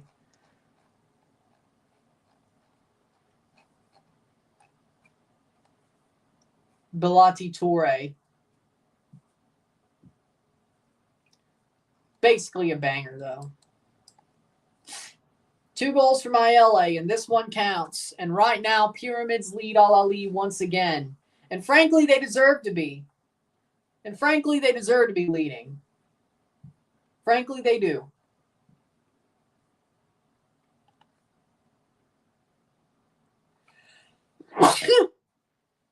Ah. 74th minute. Man, what if they pull this off? Pyramids playing a CONMEBOL champion or Cruz Azul in December. And that's a very good matchup for Cruz Azul. Well, in theory, it should be. Or a CONMEBOL champion. Here's a chance. My LA! Off the post and in! Oh my God, it's 3-1! My LA with his hat trick! Oh my God! What a legend! Fisted my LA with a hat trick. Wow. Wow, wow, wow. He said, screw the fake hat trick. I'm going to get a real one. 3-1. And that's the dagger. Forget worrying about an extra time. That's the dagger. The Egyptian team Pyramids are going to the semifinal of the Intercontinental Cup. They're going to the Challenger Cup. Unless some disaster happens. 2 straight years of an Egyptian team in the semifinal, at the very least. Last year it was Alali, Egyptian side, Alali. This year it's Pyramids. The Egyptian league has some damn good teams. They do. It ain't just Alali. What a ball over the top. Horrible, horrible save by Mendy. Oh, my God. Ball drops right back to my LA. He puts it off the post and in. That was all him. Ball over the top. Shoots it at the hands. Shoots it at the hands of Mendy. Mendy drops it right back to my LA. My LA off the post and in. Let's see if the goal's his. Is he going to score again? No, he won't. Alali is desperate, though. It was a my LA hat trick. Yes, it is. 74th minute, 1-3. Dear Lord.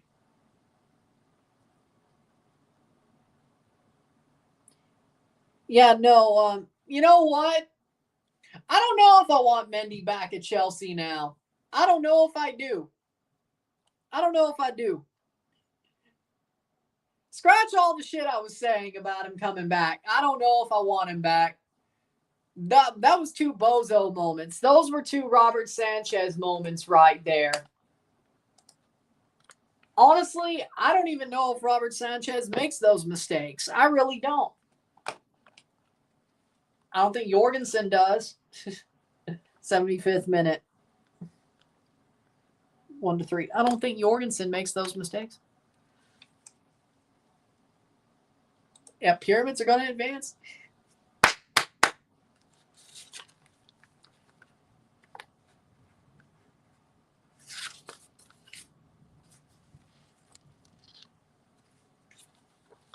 Man, I thought. Well, I mean, the rest of my predictions aren't dead yet, though. Just this one.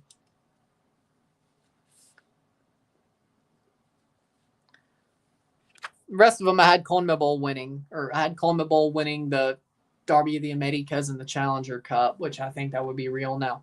And then PSG winning the final, so it would still be 3 out of 4. I just thought Alali would win this game. Turns out you can't buy a win. Pyramids want this so damn bad. They want this so damn badly. That dog gonna hunt wide. That dog gonna hunt.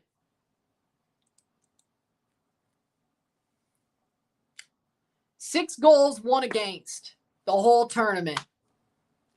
They scored 3 on Auckland. They scored 3 on Alali. I don't know what's 4 of them from my LA. He's going to win the damn golden boot. Hold on. I know I have the other game in here. I do. No, actually, no.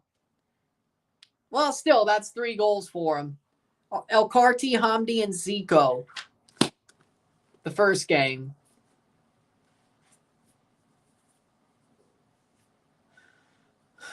My LA, all 3 here. It's falling apart for Alali here. Sometimes, hey, guess what? You can't buy a win. You can't buy a trophy because, yes, there is a trophy today.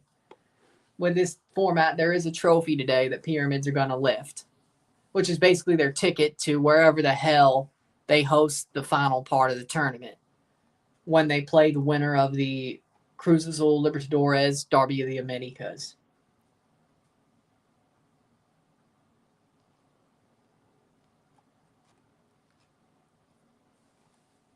I want Cruz Azul to win, though. You can buy a win, though. Chelsea. Zalaka is off for Magdi. That was Pyramids, not Alali. 1 billion spent. And they barely just started buying a win. They could buy a win against PSG, but somehow not Lincoln. How does that make any sense? 80th minute.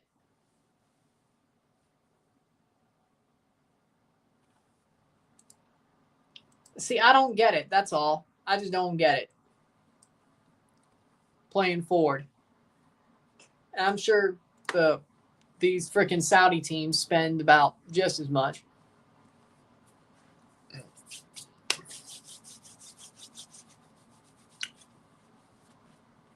Playing forward. Oh! I don't know, man. I don't know. I feel like that's a bad call, not calling that a penalty. 80th minute, over the top. Chelsea scored 2 minutes.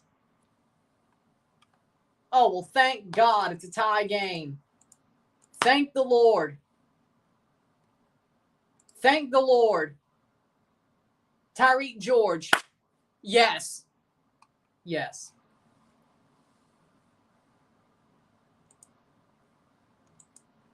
On loan. Obikwu. Yeah, Justin Obikwu playing for Lincoln City. All right. Save. Yeah, he played a couple of minutes during the qualifiers. Yep, he did. He's on loan to Lincoln City from Coventry City. Okay.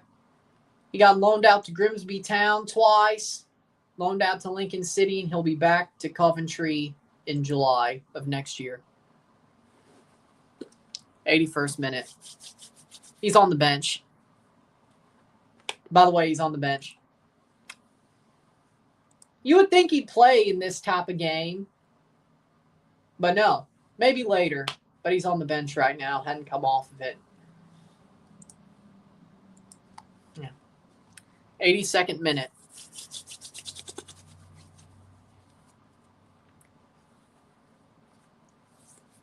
'81st minute. Get into the 82nd. Free kick. Oh, Lord. Their keeper just falls down like a sack of potatoes. Ay, ay, ay.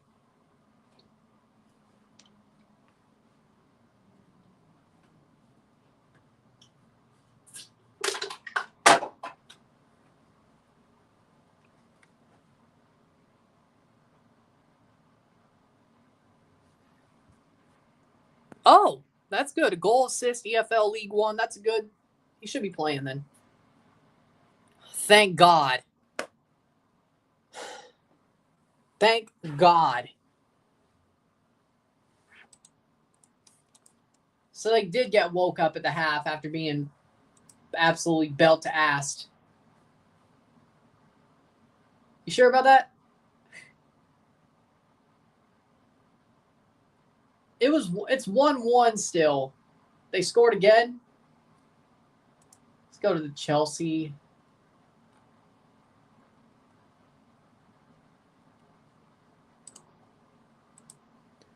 '83rd minute.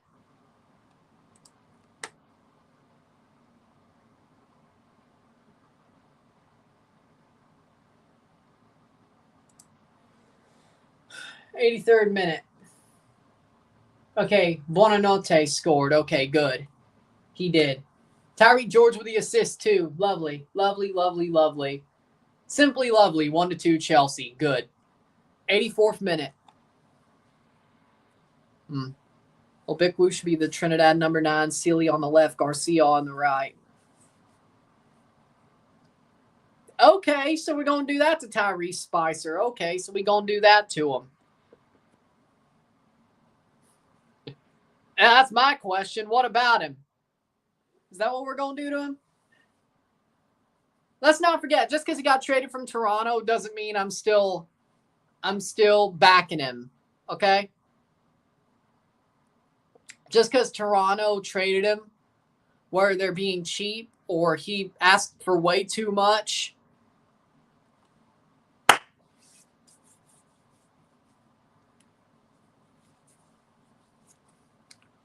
Playing forward.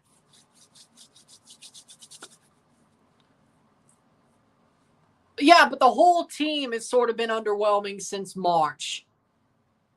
Can we really blame him?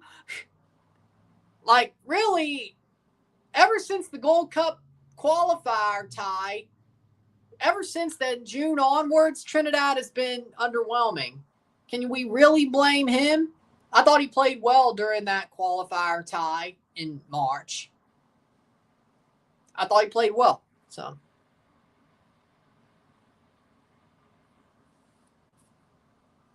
I think everybody's been off their game. I don't think you can blame just one guy. Shot! What a save by Mendy. Not that it matters. You should have made some earlier. I think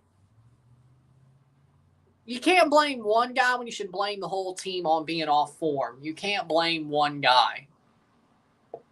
This is my opinion, though.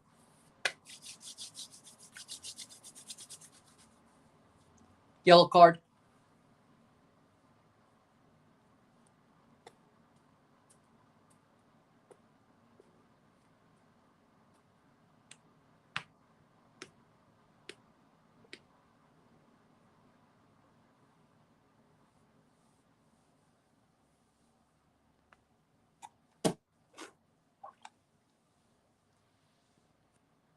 Fair enough.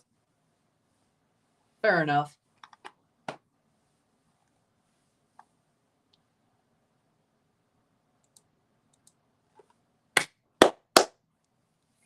'86th minute, 1-3. Oh, Isak scored against Southampton. Spicer off the bench for Sealy. Fair enough. That might work better for now. Isak scored against Southampton. That doesn't surprise me. Chiesa assisted Isak.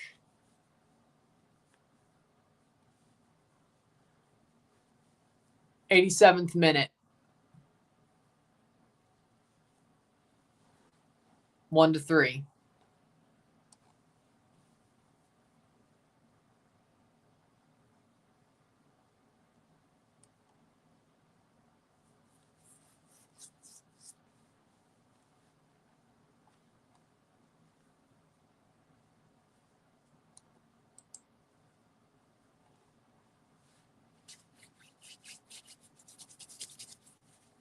Playing forward, 87th minute. As of now, I think we should be very sure the Pyramids will advance to the semifinal of this tournament, the Challenger Cup. As I said, you can't buy a win. You can't buy a win.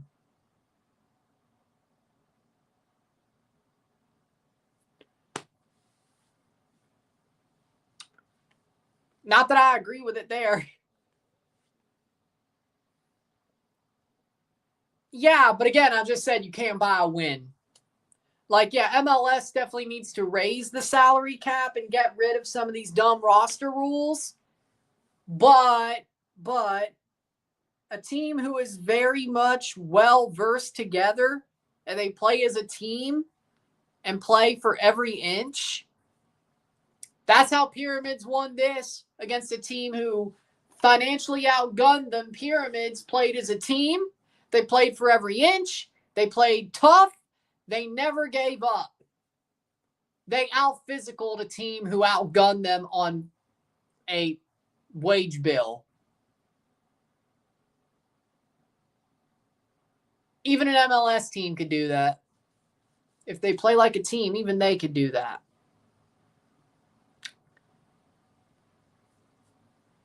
You don't want that.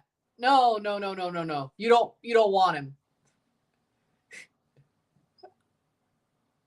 No, you'd be just as mad as I am if you played for Trinidad. So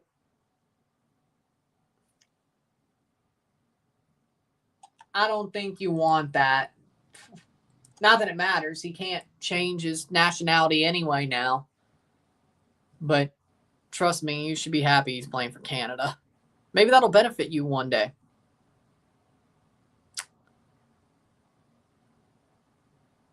I agree with you. 89th minute. See how much stoppage time they give, or if Pyramid scores here. If either or, I'm just going to shot blocked away.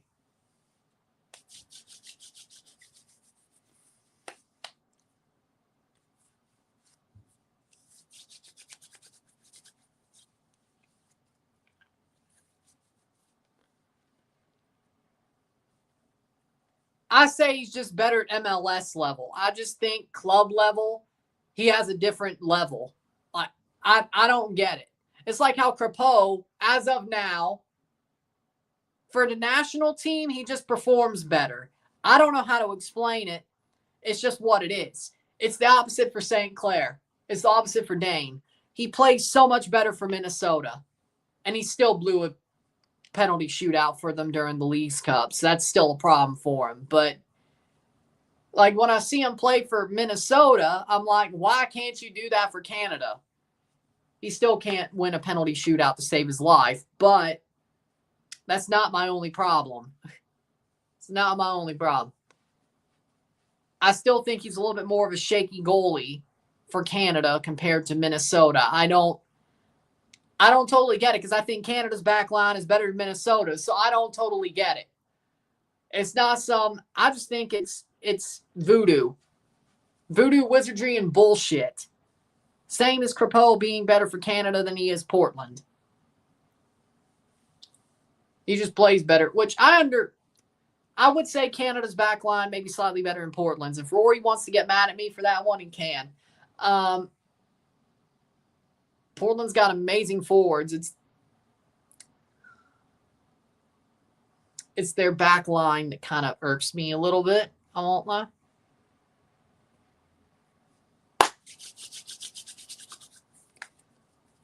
Four more minutes to go. I think every Canadian MLSer is probably a future CPL player. Hell, Eustachio said he played for his brother.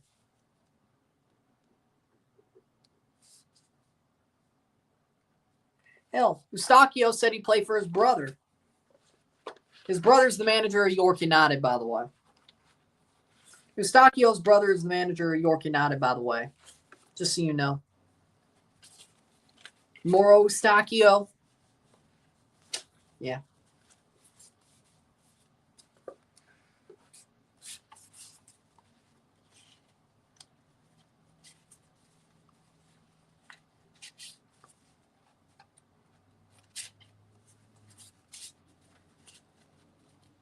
There we go. 92 minutes, 1-3 at best. Alali is probably just going to score a whatever consolation. 1-3. Heard Pacific FC broke or what? I think they have some ownership problems, but I think they're still going to try to push on. Jonathan Osorio, I don't even think he's good enough for the CPL at this point. I don't want Oso on Forge. If Oso's going to play anywhere, it better be York. Or not Forge. He's not good enough for Forge. But then again, Oso's actually completely washed. I don't even think he's good enough for Forge. I think he's done. I think stick a fork in him, he's done. And knowing how loyal Oso is to TFC, he might just go to Colombia to play if he got told to screw off. Because he ain't going to Europe now. You know he has Colombian heritage. He might just go to Colombia if he's told to screw off. I don't see why he wouldn't. Playing forward. 93rd minute. Man, well, the sad part is Forge is they're both in the second pot. Even if Forge won the Can Champ, they would still be, well, they got eliminated, but I'm just saying it's about the team's ranking, not about the slot ranking anymore. I would love to see Forge play a Caribbean team in the Champions Cup at some point, if they made it past a round. Like play the Caribbean Cup champion. Even if it's Sabao, I think Forge would win. That'd be a good quarterfinal run, I wouldn't lie. Upset somebody in the playoff round, where they're US or MLS, and then maybe a high-ranked Central American club, and then go beat the Caribbean champions. And it's full time! Wait, no. They're early. That was the early celebration. Cross in. Can Champ is only a playoff round slot. The only 5 buys are the MLS Cup, Leagues Cup, Liga MX, best team, best playoff, best clausura, or Yeah, best Clausura winner. Or a Ligia winner, my bad. The best Ligia winner. Caribbean Cup champion, Central American champion. Those are only 5 buys. 94, getting to the 95th minute. Let's see them blow the whistle. Will they blow the whistle? And they do. It's full time. Pyramids advance. 1-3 on the night. Pyramids are going to advance to the Challenger Cup. They have won the African Asian Pacific Cup. Pyramids FC are going to lift a trophy with a red globe to move on to try to lift a trophy with a white globe against a team who had lifted a trophy with a blue globe. And the winner of that trophy goes to try to lift the gold globe giant trophy. What an upset, man. Pyramids earned this one. They deserve this one. I'm proud of them. With that being said, if you like this stream, like it, share, subscribe. You know what it is. Tell your friends. Hit that like button. Hit that subscribe button. Hit that bell notification once subscribe. Send some chats on the live streams. Comment on this video. Put this in playlists. Share with friends and family. All that great stuff. I will see you within the hour for the review of this match. And then after that, I will see you at 6:55 p.m. Central, 7:55 Eastern for Sabal versus Juventus de Cais versus Sabal live stream. Then we'll be back to stream Alajuelense versus Motagua and then review that game once that's over. So still 2 streams to go and 2 reviews because that's not even up yet. But by the time the first review's done, then just 2 streams, 1 review for today. So we're still pretty busy. So we ain't done yet by a long shot. With that being said, congratulations to Pyramids FC. Hope to see you play Cruz Azul in December. Hopefully. Commiserations to Alali, Saudi club. You can't buy a win. Sorry. I'm running them out. Peace. See ya.